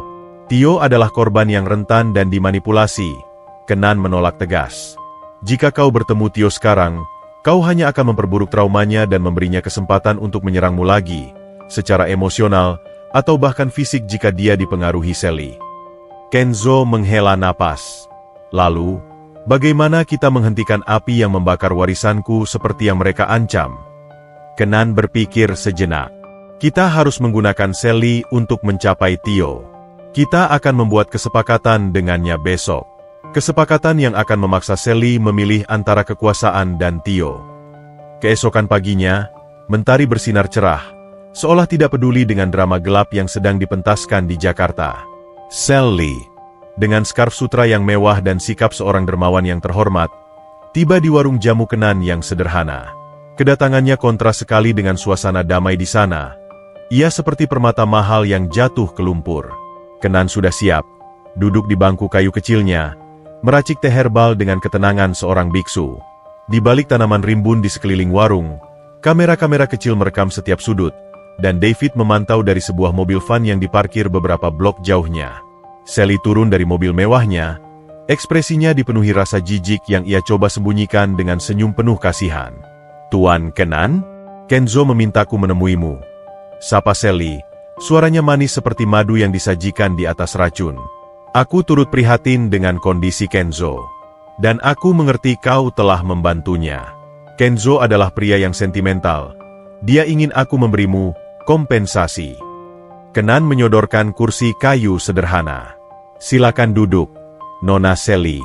Teh kunyit hangat, bagus untuk hati yang sedang gelisah. Sally duduk dengan enggan, menjaga jarak agar gaunnya tidak menyentuh lantai kayu warung. Aku tidak punya banyak waktu. Kenzo memintaku untuk memberimu setengah dari aset pribadinya, warisan, sebagai penebusan masa lalu. Jelas itu adalah permintaan yang tidak masuk akal dari pria yang sakit mental. Tidak masuk akal. Kenan tersenyum tipis. Kenzo tidak pernah meminta apapun yang tidak masuk akal, Nona Sally. Dia hanya ingin melunasi utang masa lalu. Sally tertawa kecil. Tawa yang terdengar seperti pecahan kaca. Dengar, Kenan. Aku tahu kau menyelamatkan Kenzo, tetapi jangan berhayal kau bisa menjadi kaya raya hanya dalam semalam. Aku akan memberimu cek senilai 5 miliar rupiah sebagai kompensasi. Jauhkan saja uang receh itu, dan kau akan hidup nyaman. Setelah itu, kau harus menghilang dari hidup Kenzo selamanya. Kenan memandang lurus ke mata Sally, mata yang dingin dan penuh keserakahan. Kenzo memintaku untuk mengambil setengah warisannya. Bukan 5 miliar, Nona Sally. Itu adalah syarat untuk penunjukan walimu. Wajah Sally langsung memerah. Topeng simpati di wajahnya luruh. Kau pikir kau siapa? Kau hanya seorang tukang jamu yang mendadak viral. Kau tidak akan pernah mendapatkan 1 sen pun dari harta Hartono Group. Aku dan Kenzo akan menikah, dan semua itu akan menjadi milikku. 5 miliar adalah tawaran yang sangat murah hati. Ambil, atau kau akan menyesal telah masuk ke dalam permainan yang jauh lebih besar dari dirimu. Permainan yang melibatkan Neronducer dan Tio, kakak Maya, balas Kenan, suaranya tenang, tetapi kata-katanya menghantam Sally seperti cambukan keras. Sally tersentak. Seluruh tubuhnya menegang, matanya membesar karena terkejut. Apa yang kau katakan? Aku tidak mengerti. Jangan berpura-pura, Nona Sally. Aku tahu kau dan Tio bersekutu. Kau menjanjikan Tio pembalasan dendam emosional, dan Tio membantumu mendapatkan Kenzo dalam kondisi mental terburuk. Kau yang membeli zat kimia itu, dan kau yang mengatur Maya sebagai pelatuk yang tidak sadar. Kenzo mungkin sakit, tapi otaknya tidak mati. Ketakutan Sally terlihat jelas, seperti retakan yang menyebar di cermin. Kau tidak punya bukti. Kenzo pasti berhalusinasi. Aku punya bukti transfer dana ke perusahaan kimia, dan aku punya saksi, Maya, kata Kenan, tetap tenang, membiarkan Sally tenggelam dalam kepanikannya. Dan aku tahu motifmu. Kau ingin Kenzo dinyatakan tidak kompeten agar kau bisa menguasai Hartono Group. Itu ambisi, Nona Sally. Tapi kau lupa, keserakahan seringkali lebih mudah dibaca daripada ketulusan. Sally bangkit. Amarahnya sudah diambang ledakan. Baik, aku mengaku. Aku benci Kenzo. Aku benci betapa mudahnya dia sukses sementara aku harus berjuang. Aku menggunakan Tio karena dia adalah senjata sempurna. Dan sekarang, kau akan menjadi orang berikutnya yang aku singkirkan. Kenan tersenyum. Kau baru saja mengakui semuanya, Nona Sally. Di depan kamera. Sally baru menyadari jebakan itu. Matanya menyapu sekeliling, mencari kilatan lensa. Namun, kamera-kamera tersembunyi itu terlalu kecil dan terlalu lihai ditempatkan di balik dedaunan herbal. Seketika, Sally mengubah taktik. Ia mengeluarkan ponselnya, menelepon seseorang dengan tangan gemetar. Tio, rencana B. Kenan tahu segalanya. Habisi dia sekarang. Kenan tahu, rencana B Sally pasti melibatkan ancaman yang lebih fisik. Tiba-tiba, David muncul dari balik semak-semak, pistol bius di tangannya. Permainan berakhir, Nona Sally, kata David dengan nada dingin. Anda di bawah pengawasan karena penipuan, konspirasi, dan percobaan pembunuhan. Kami memiliki rekaman pengakuan Anda. Sally menjerit, mencoba melawan, tetapi David dengan cepat mengamankan tangannya. Namun, di tengah kekacauan itu, ponsel Kenan berdering. Kenzo, yang seharusnya aman di ruang isolasi, menelepon. Kenan. Seseorang mengaktifkan alarm kebakaran lama di ruang server. Itu suara yang sama dengan malam kebakaran panti asuhan. Aku panik. David. Aku butuh kau di sini. Aku. Suara Kenzo terputus, diikuti oleh bunyi benturan keras. Kenan memucat. David, jebakan kita berhasil menangkap Sally, tapi ancaman pihak ketiga itu nyata. Seseorang baru saja menyerang Kenzo di ruang isolasi. Tapi siapa? Sally sudah bersamaku. David berseru panik, sambil mengamankan Sally. Kenan melihat ponsel Sally yang terjatuh saat ia diamankan. Di layar, ada pesan masuk yang baru saja dibaca Sally sebelum ia ditangkap. Jika kau gagal, aku yang akan menyelesaikan apinya. Pengirimnya, Tio. Ternyata, Tio tidak hanya dimanfaatkan oleh Sally. Tio juga memanfaatkan Sally sebagai umpan agar ia bisa beraksi sendiri. Dendam Tio jauh lebih membara dan terencana. Ancaman pihak ketiga itu adalah Tio, yang kini telah memasuki Menara Hartono, menggunakan trauma Kenzo sebagai senjata pamungkasnya. Kenan menatap David dengan tatapan yang menyiratkan bahaya besar. Aku akan kembali ke sana. Kau amankan Sally dan Maya. Tio ada di dalam. Dan kali ini, dia tidak hanya ingin Kenzo lumpuh. Dia ingin membakar Kenzo hidup-hidup, seperti yang terjadi padanya. Teriakan Kenzo yang terputus di ujung telepon masih menggema di telinga Kenan. Alarm kebakaran lama di ruang server. Itu adalah pemicu sempurna untuk Kenzo yang baru saja diselamatkan dari serangan neuroinducer yang memicu trauma api. Tio telah menggunakan skenario terburuk Kenzo sebagai senjata. David, bawa Sally dan Maya ke ruang pengawasan paling aman. Aku naik sekarang. Perintah Kenan, melesat ke mobil David, meninggalkan warungnya yang damai. Aku ikut. Kenan. Kenzo adalah tanggung jawabku. David bersikeras, melepaskan Sally ke tangan petugas keamanan cadangan. Tidak, David. Kau amankan saksi dan bukti. Aku lebih cepat sendirian, dan Tio hanya akan melukaiku secara emosional, tapi Kenzo akan mati ketakutan di sana. Kita punya perjanjian. David, kita bawa Kenzo pulang ke lapangan layang-layang itu. Kenan berteriak. Sudah menancap gas mobil David menuju Menara Hartono.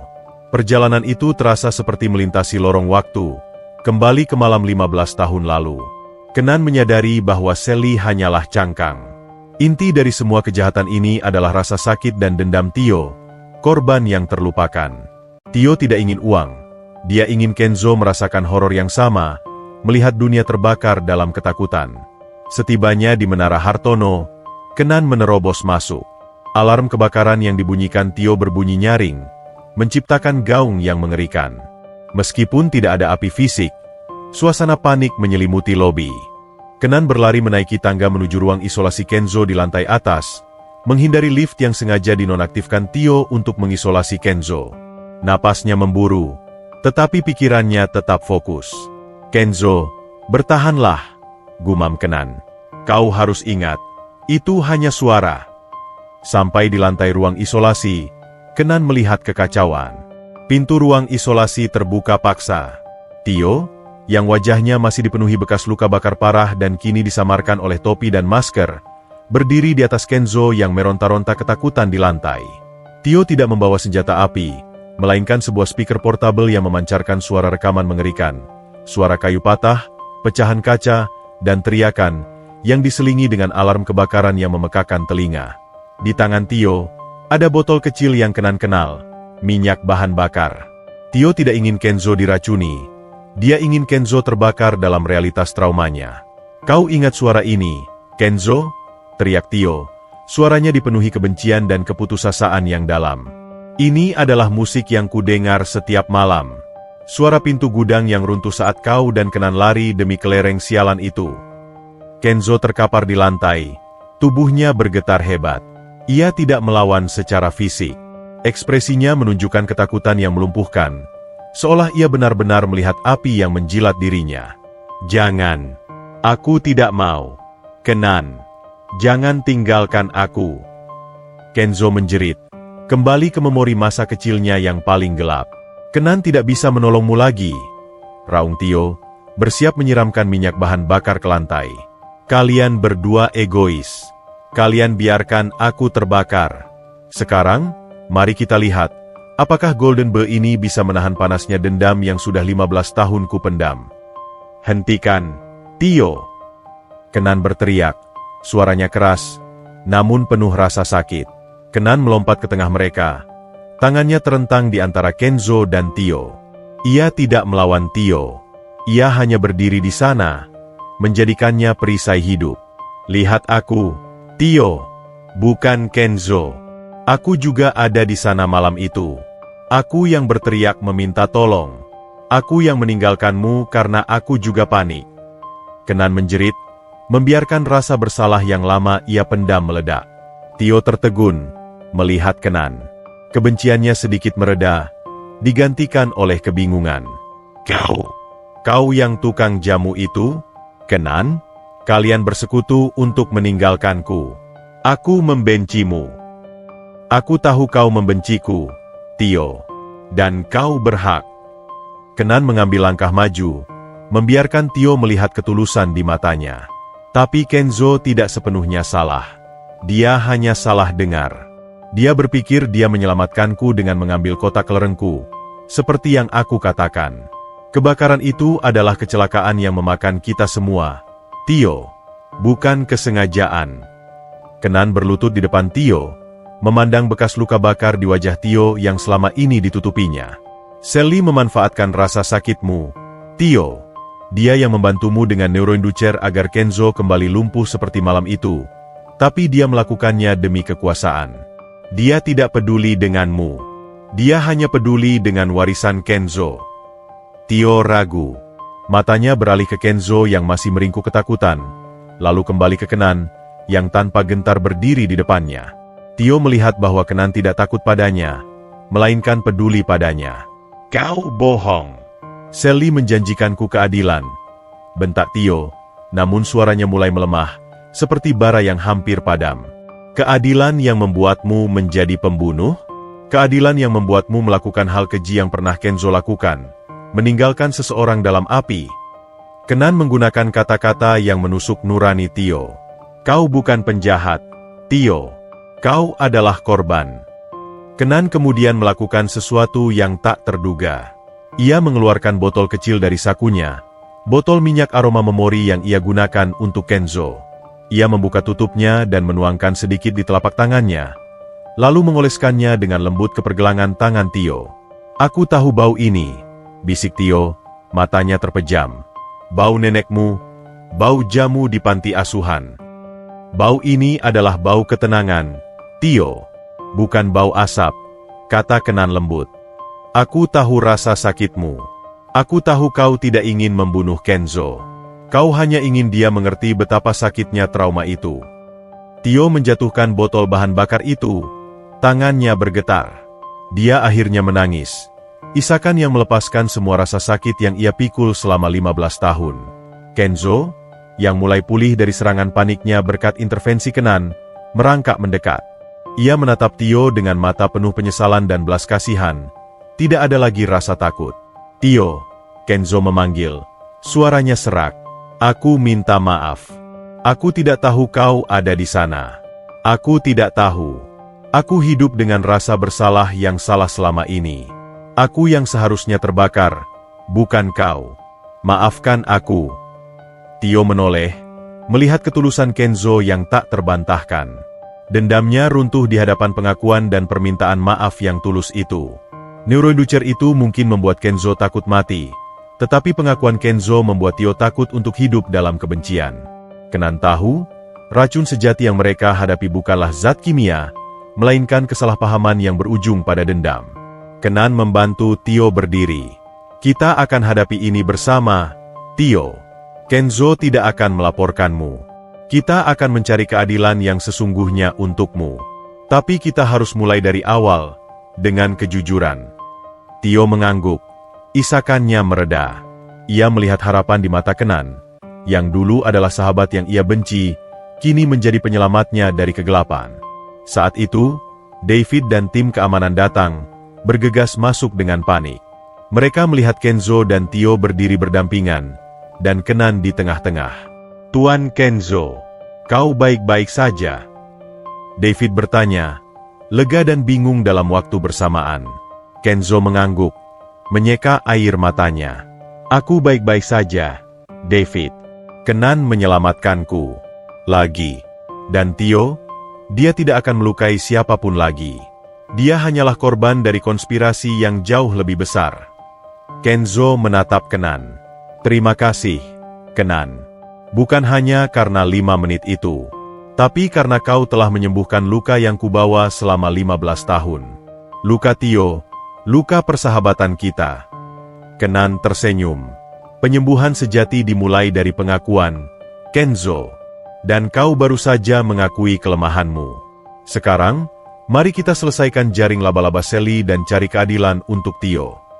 Setelah insiden di ruang isolasi, suasana di Menara Hartono berubah total. Tio, yang kini tenang dan diliputi rasa bersalah yang mendalam, dibawa oleh David ke ruang pengawasan yang aman, di mana Maya sudah menunggu. Kenan dan Kenzo, yang fisiknya kembali pulih tetapi emosinya terkuras, menyusul setelah Kenan memberikan Kenzo ramuan penenang khusus. Mereka duduk di ruang kendali Kenzo yang dilengkapi monitor besar, yang kini menampilkan rekaman interogasi Sally dan Maya, serta rekaman pengakuan Tio. Kenzo menatap layar itu, melihat wajah-wajah yang selama ini dekat dengannya, kini berubah menjadi bayangan pengkhianatan dan rasa sakit. Aku tidak percaya Sally bisa begitu jahat, bisik Kenzo, suaranya pelan dan penuh kepiluan, seperti alunan biola yang patah. Aku memberinya segalanya. Cinta, kepercayaan, kunci kehidupanku. Dia tidak melihat cinta, Kenzo. Dia melihat kesempatan.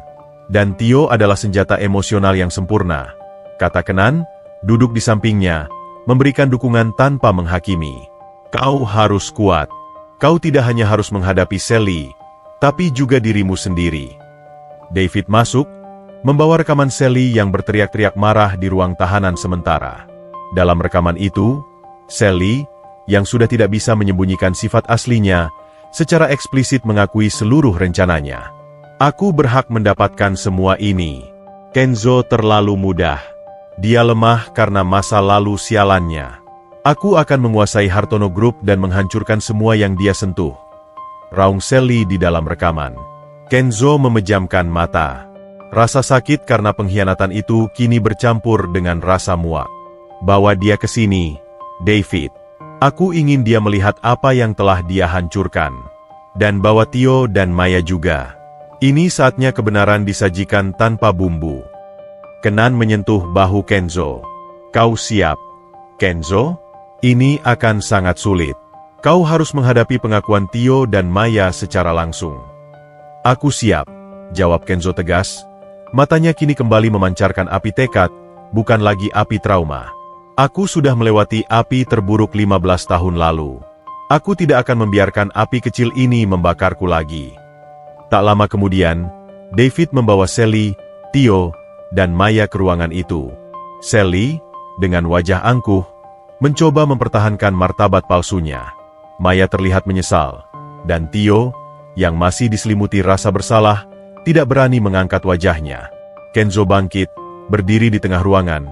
Tatapannya menyapu mereka semua, memegang teguh golden pas tekenan yang kini menjadi simbol kekuatan mentalnya. Sally, Kenzo memulai, suaranya tenang, namun memiliki ketajaman baja. Aku harap kau menikmati 5 menit kekuasaanmu. Aku sudah pulih. Tubuhku, dan terutama, jiwaku. Sally mendengus. Kau hanya beruntung, Kenzo. Tukang jamu itu datang tepat waktu.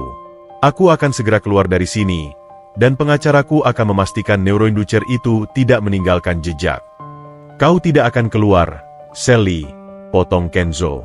Kita punya rekaman pengakuanmu, dan kita punya bukti transfer dan korespondensi. Kau bukan hanya ingin uang. Kau ingin menghancurkanku dengan memicu trauma yang paling menyakitkan, trauma yang melibatkan api, kelereng, dan Theo. Kenzo menoleh ke arah Theo. Theo masih menunduk, bahunya bergetar. Theo, panggil Kenzo lembut. Aku tahu kau membenciku.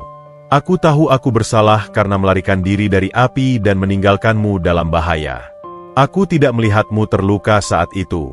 Aku terlalu panik. Aku hanya mendengar suara api dan suara pintu gudang yang runtuh. Aku mengira aku sendirian. Kenzo berjalan mendekati Theo dan berlutut di depannya, mensejajarkan pandangan. Maya yang melihat pemandangan itu mulai terisak. Kenan berdiri di belakang, bangga melihat keberanian sahabatnya. Aku minta maaf, Theo, kata Kenzo tulus. Aku tahu kata-kata ini tidak akan menghapus bekas lukamu. Tapi ini adalah pengakuan yang harus kuberi. Aku hidup 15 tahun dengan rasa bersalah yang salah, dan kau hidup 15 tahun dengan rasa sakit yang nyata. Aku akan menebusnya. Aku akan membiayai semua perawatanmu, dan aku tidak akan menuntutmu atas apa yang terjadi hari ini. Theo mengangkat wajahnya. Air mata membasahi bekas luka di wajahnya. Aku tidak tahu. Aku hanya ingin kau tahu betapa sakitnya trauma itu, Kenzo. Sally meyakinkanku bahwa itu adalah keadilan bagimu. Kenzo menatap Sally. Lihat, Sally. Kau menghasut korban. Kau memanfaatkan rasa sakit seseorang demi ambisimu yang dangkal. Cinta yang kau berikan padaku hanyalah bayangan indah yang menutupi niat busukmu. Sally, yang kini kehilangan semua martabatnya, berteriak histeris. Kau yang bodoh. Kenapa kau harus menyelamatkan tukang jamu itu dari api? Kalau saja kau meninggalkannya, aku tidak perlu repot-repot dengan drama kelereng ini. Kenzo berdiri, wajahnya kembali dingin dan tegas. David, urus Sally. Pastikan dia menghadapi hukum seadil-adilnya. Dan batalkan semua aksesnya ke Hartono Group. Selamanya. David mengangguk, dan Sally diseret keluar ruangan. Amarah dan frustrasi yang kini menjadi pemandangan paling menyedihkan di Menara Hartono. Setelah Sally pergi, suasana menjadi lebih tenang, tetapi masih dipenuhi emosi. Kenzo kembali menatap Theo dan Maya. Maya, kau adalah sekretaris yang loyal, tetapi kau bersalah karena menipu atasanku. Namun, aku mengerti motifmu. Kau membela saudaramu. Aku minta maaf, Tuan Kenzo. Saya hanya ingin dia merasa lebih baik. Bisik Maya, air matanya jatuh ke lantai marmer yang dingin. Kenan kemudian melangkah maju. Kita harus jujur, Theo. Pengobatan neuroinducer ini membuatmu merasa lebih kuat. Tetapi sebenarnya itu hanya memperparah rasa takutmu. Kau harus menghadapi traumamu secara nyata, bukan dengan membalas dendam. Aku tidak punya uang untuk itu, Kenan, kata Theo pelan. Kenzo langsung menyela. Tangannya menggenggam tangan Kenan. Aku akan membiayai semuanya. Theo, kau akan mendapat perawatan terbaik, didampingi Kenan. Dan Maya, kau akan dipertahankan sebagai staf, tetapi di divisi lain, jauh dari tugasku yang penuh tekanan. Kau pantas mendapatkan kesempatan kedua. Tio dan Maya saling berpelukan. Air mata kelegaan dan pengakuan membanjiri mereka. Tio berbalik ke Kenzo, membungkuk dalam-dalam. Terima kasih, Kenzo. Terima kasih karena telah percaya. Dan Kenan, terima kasih karena telah menyelamatkanku dari diriku sendiri. Kenan tersenyum lembut. Kita semua adalah korban, Tio. Sekarang, mari kita pulih bersama. Kenzo kemudian menatap Kenan. Tatapannya penuh rasa syukur yang tak terhingga. Kenan, kau tidak hanya menyelamatkanku dari racun kimia dan trauma masa lalu, kau menyelamatkanku dari kesalahan terbesar dalam hidupku, mempercayai orang yang salah, dan melupakan sahabat sejati. Kenan meletakkan tangan di bahu Kenzo. Penyembuhan sejati telah dimulai. Kenzo, kau tidak lagi menjadi CEO yang takut. Kau telah menjadi manusia seutuhnya. Mereka berdua berdiri, merasakan kembali ikatan yang terjalin sejak kecil, kini diperkuat oleh badai konspirasi yang baru saja mereka hadapi. Kenzo telah menyelesaikan pertarungan dengan pengkhianatan terdekatnya, dan kini, saatnya untuk membangun kembali fondasi kehidupan dan persahabatannya. Setelah gejolak emosional di ruang kendali, keheningan akhirnya turun di Menara Hartono, namun keheningan yang berbeda, bukan keheningan yang mencekam, melainkan keheningan pasca badai yang membawa pembersihan. Sally sudah diserahkan kepada pihak berwajib, dan Tio, didampingi Maya, mulai menjalani konsultasi trauma dengan tim medis yang ditunjuk Kenzo. Kenzo, Kenan, dan David kini berada di kantor CEO yang luas, menatap panorama kota yang tampak tenang, seolah tidak pernah ada drama nyaris kematian di sana. Kenzo duduk di kursi besarnya, bukan lagi sebagai penguasa yang terisolasi, melainkan sebagai manusia yang baru menemukan kembali fondasi dirinya. Aku tidak pernah tahu betapa rapuhnya kekuasaanku, gumam Kenzo, tangannya memegang cangkir teh Kenan yang mengepulkan uap herbal. Aku membangun kerajaan di atas pasir, Kenan, dan fondasinya adalah rasa bersalah yang keliru. Kekuatan sejati bukan di gedung ini, Kenzo, tapi di ketulusan hati. Kau baru saja memenangkan pertempuran terbesar dalam hidupmu dengan meminta maaf pada Tio, ujar Kenan. Ia kini bertindak lebih seperti konsultan spiritual bagi Kenzo, daripada sekadar tabib. Namun, jaringan Sally belum sepenuhnya terputus. Setelah David, matanya menyapu laporan yang tergeletak di meja. Sebagai wali sementara, Sally sempat membuat beberapa keputusan penting, menunjuk beberapa kroni ke posisi strategis, terutama di divisi keuangan dan dewan direksi. Mereka adalah sisa-sisa neuroinducer itu, Kenzo menyimpulkan. Sally tidak bisa bergerak sendirian.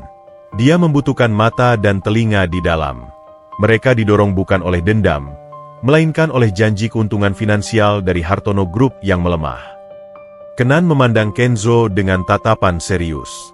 Ini adalah ujian terakhirmu, Kenzo. Kau sudah menyembuhkan hatimu. Sekarang, kau harus menyembuhkan bisnismu. Kau harus membersihkan jaringan pengkhianatan ini tanpa ampun, tanpa emosi, dan tanpa rasa takut. Aku tidak akan mengulang kesalahan yang sama, tegas Kenzo. Raut wajahnya kembali ke mode CEO yang disegani, namun kali ini lebih berwibawa. David, aku ingin kau segera membentuk tim investigasi internal.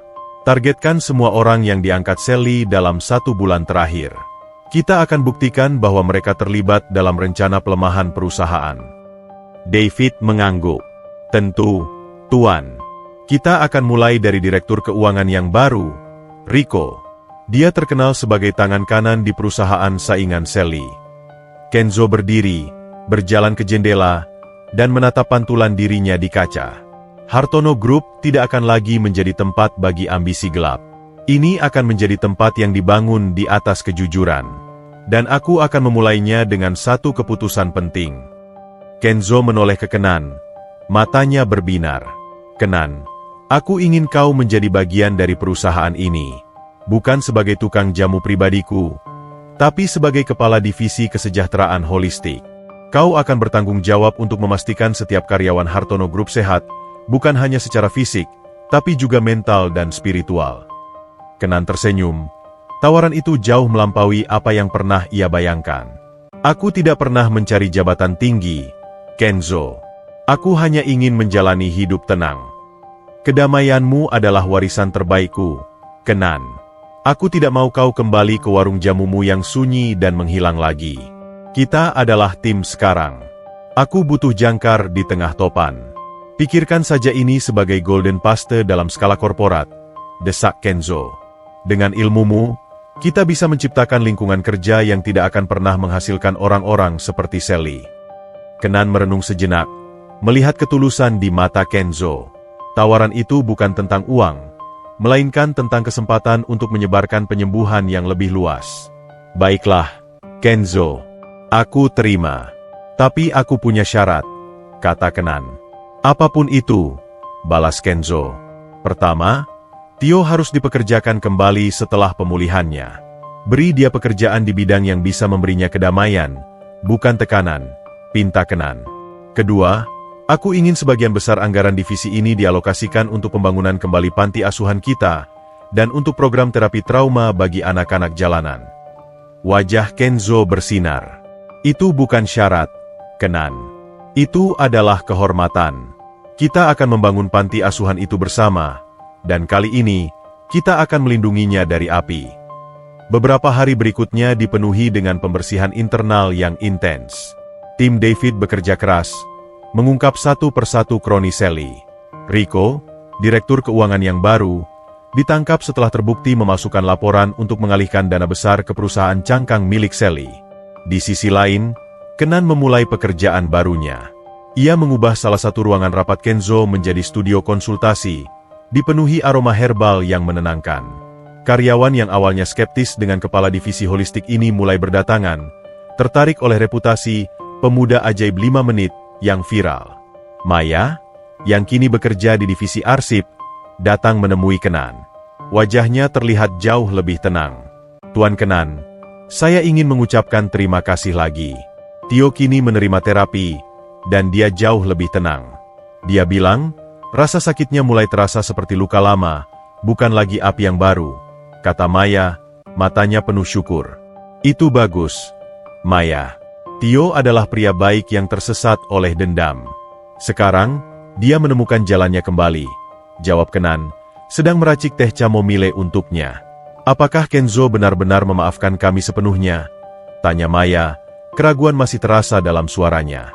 Kenzo sudah melalui neraka yang sama, Maya. Dia tahu, dendam tidak akan pernah membawa kedamaian. Dia memaafkanmu karena dia memaafkan dirinya sendiri. Kenan tersenyum. Fokuslah pada pekerjaan barumu. Dan Tio akan segera kembali ke Hartono Group, sebagai konsultan keamanan data. Pekerjaan yang tenang dan bebas tekanan. Di ruang kantornya, Kenzo menerima laporan dari David. Semua kroni Sally telah dipecat dan diserahkan kepada polisi. Jaringan pengkhianatan itu telah runtuh. Hartono Group kembali ke tangan yang tepat. Semua sudah beres, Kenzo. Hartono Group sudah bersih. Ini semua berkat kebijaksanaan Kenan, kata David, lega. Ini bukan hanya tentang bisnis, David. Ini tentang hati. Kenzo tersenyum. Kau tahu, racun yang dimasukkan Sally tidak pernah sekuat racun yang kumasukkan sendiri ke dalam hidupku. Rasa takut dan kesalahpahaman. Aku meninggalkan Kenan, dan aku meninggalkan Tio. Aku tidak akan mengulanginya lagi. Kenzo kemudian mengambil ponselnya. Ia membuka album foto lama yang ia simpan di cloud. Foto masa kecil mereka. Kenzo yang berwajah ceria memegang tali layang-layang, dan Kenan yang tersenyum tenang di sampingnya. Foto itu mengingatkannya pada bisikan yang menyelamatkan nyawanya. Kenzo mengirimkan foto itu kepada Kenan. Kenan membalas dengan pesan singkat, waktu yang tepat untuk bermain layang-layang lagi. Kenzo tertawa, tawa yang tulus, yang jarang terdengar sejak ia menjadi CEO. Ia telah menemukan kembali sahabat sejatinya, dan menemukan kedamaian yang hilang. Jaringan pengkhianatan telah musnah, digantikan oleh fondasi persahabatan yang kokoh. Setelah membersihkan Hartono Group dari bayangan pengkhianatan Sally, Kenzo tidak membuang waktu. Ia mengatur pertemuan khusus dengan Kenan dan David, bukan di ruang rapat mewah, melainkan di warung jamu lama Kenan, tempat semua drama ini dimulai. Pertemuan ini adalah perpisahan simbolis Kenan dengan masa lalunya sebagai penjual herbal, dan transisi resminya sebagai bagian vital dari kerajaan Hartono. Sore itu, Kenzo datang tanpa bodyguard atau mobil mewah. Ia mengenakan kemeja santai, tampak seperti Kenzo kecil yang pernah bermain di lumpur. David ikut serta, membawa sebuah peti kayu kecil, usang, dan berbau asap. Aku merasa aneh kembali ke sini, kata Kenzo, menyesap teh yang Kenan hidangkan. Tempat ini terasa jauh lebih nyata daripada kantor Pentouseku. Kenan tersenyum. Realitas sejati Kenzo selalu ada di sini, di antara akar wangi dan ketenangan. Kau hanya lupa cara menemukannya. Aku tidak akan lupa lagi, janji Kenzo.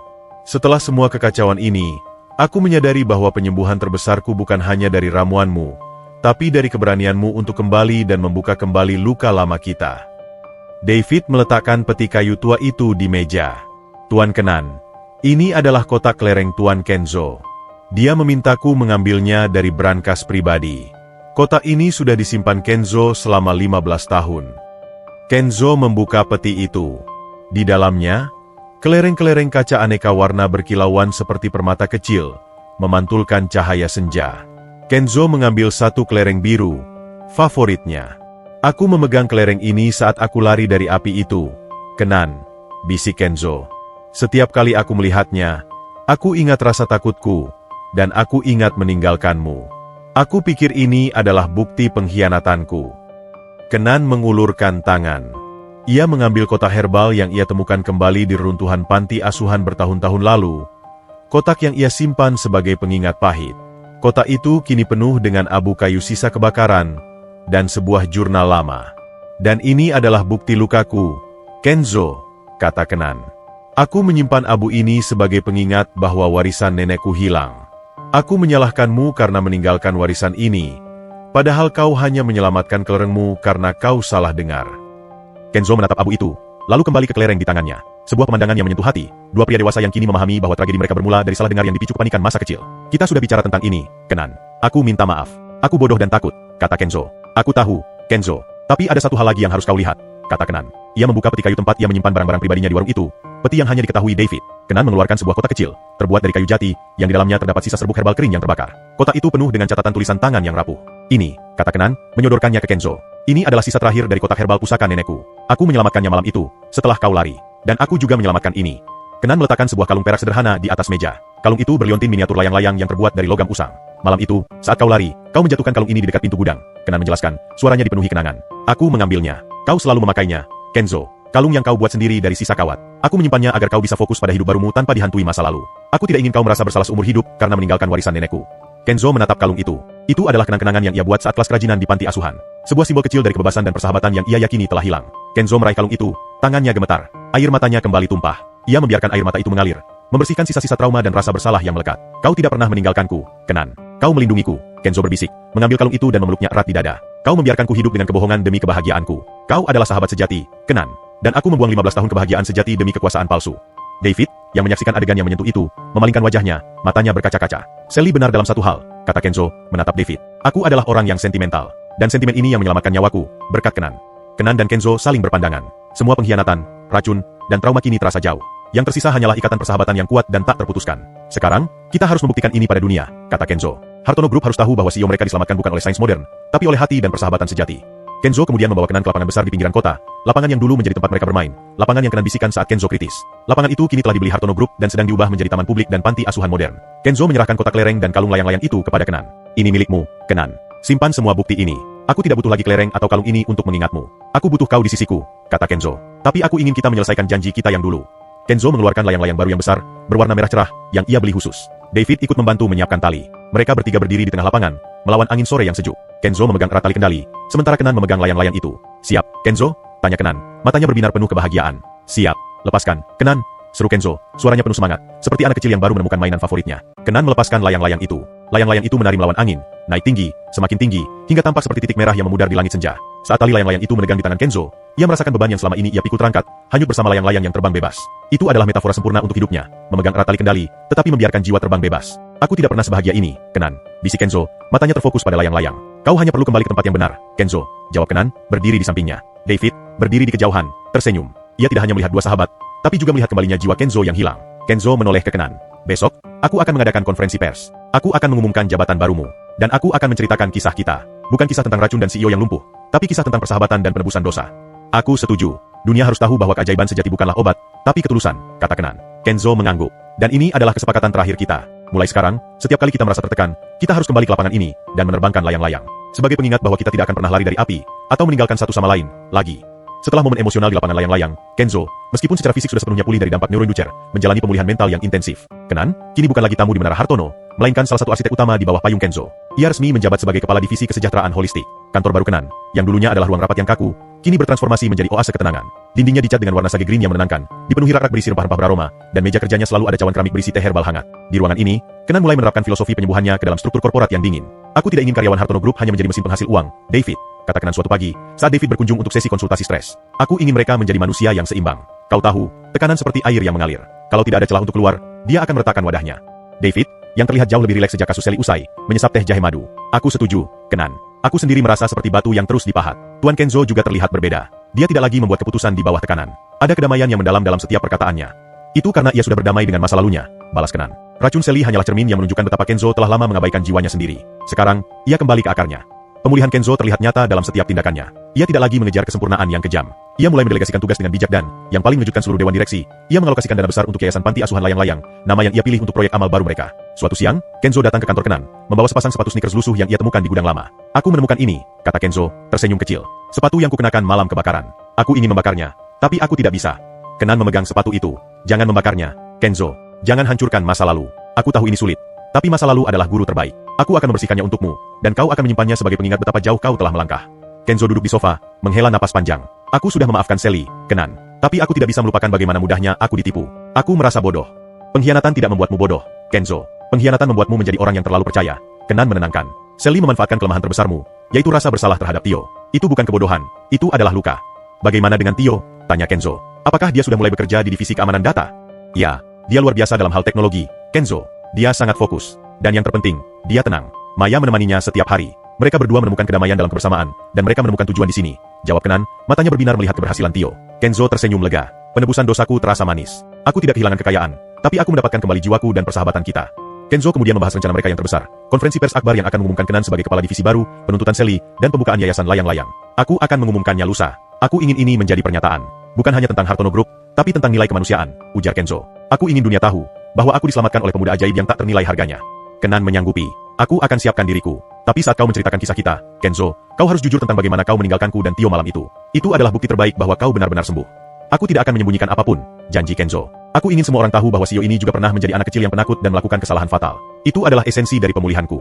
2 hari kemudian, aula konferensi pers Hartono Group dipenuhi oleh wartawan dari seluruh penjuru negeri. Ketegangan terasa di udara. Mereka semua menunggu pernyataan resmi Kenzo Hartono mengenai skandal keracunan, pengkhianatan tunangannya, dan pemulihannya yang ajaib. Kenzo melangkah ke podium.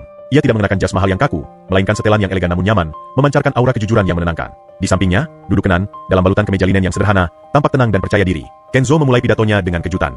Selamat sore, semuanya. Hari ini, saya tidak akan berbicara tentang keracunan kimia yang saya derita, tetapi tentang racun sejati yang hampir membunuh saya, trauma, kesalahpahaman, dan rasa bersalah. Ia kemudian menceritakan kisah lengkapnya, dari persahabatan kecilnya dengan Kenan dan Tio di panti asuhan, tragedi kebakaran, kesalahpahaman tentang kotak lereng dan warisan herbal, hingga pengkhianatan Sally yang memanfaatkan trauma itu dengan neuroinducer sebagai pemicu. Para wartawan terkesiap. Kisah itu begitu personal, begitu menyentuh, dan begitu manusiawi. Saya hampir mati, bukan karena racun itu kuat, tapi karena zat itu membuka pintu ketakutan saya yang terdalam. Saya diselamatkan, bukan oleh obat mahal, tapi oleh sentuhan dan bisikan dari sahabat lama saya, Kenan, yang mengingatkan saya pada janji dan jati diri saya di lapangan layang-layang. Kenzo menjelaskan, matanya beralih ke Kenan dengan rasa syukur yang tak terbatas. Saya berterima kasih kepada Kenan. Dia tidak hanya memberiku 5 menit waktu hidup, dia mengembalikan 15 tahun persahabatan yang hilang. Dia membuktikan kepada saya bahwa kekayaan terbesar adalah kejujuran hati.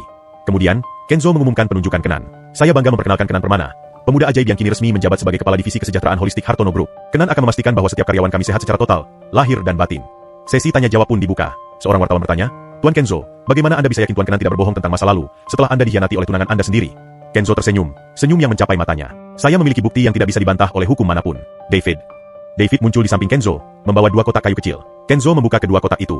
Di satu kotak ada kelereng-kelereng kaca yang berkilauan, dan di kotak lainnya, ada kalung perak berliontin layang-layang, serta sisa-sisa abu herbal. Kelereng ini adalah bukti kesalahpahaman saya, dan abu ini adalah bukti luka Kenan. Dan kalung layang-layang ini, Kenzo mengangkat kalung itu, adalah bukti bahwa dia tidak pernah pergi. Dia menyimpannya selama 15 tahun, agar saya tidak terbebani. Ini adalah bukti persahabatan yang lebih berharga daripada seluruh menara Hartono. Kenan, yang selama ini diam, menambahkan dengan suara yang tenang dan meyakinkan. Keajaiban sejati bukanlah menyembuhkan penyakit dalam 5 menit, tapi membangun kembali kepercayaan yang hancur dalam 15 tahun. Dan Hartono Group kini siap menjadi fondasi untuk keajaiban itu. Pengumuman ini menghancurkan semua spekulasi dan gosip. Para wartawan, yang awalnya mencari skandal, kini menemukan kisah penebusan yang mendalam dan inspiratif. Kisah ini segera menyebar, bukan lagi sebagai berita kriminal, melainkan sebagai berita keajaiban hati. Kenzo telah berhasil. Ia tidak hanya membersihkan perusahaannya, tapi juga membersihkan namanya dengan kejujuran yang menyentuh. Bulan-bulan berlalu setelah konferensi pers yang mengubah citra Kenzo Hartono dan Hartono Group. Kisah tentang neuroinducer, pengkhianatan Sally, dan persahabatan yang diselamatkan oleh Aroma Memori menjadi legenda di kalangan bisnis. Kenzo tidak hanya mendapatkan kembali kendali penuh perusahaannya, ia mendapatkan kembali resonansi kemanusiaan yang telah lama hilang. Di Menara Hartono, perubahan Kenan terasa di setiap sudut. Bau kopi dan kertas yang kaku kini sering berpadu dengan aroma peppermint atau kayu manis yang menenangkan. Kenan tidak lagi hanya meracik ramuan, ia meracik kedamaian.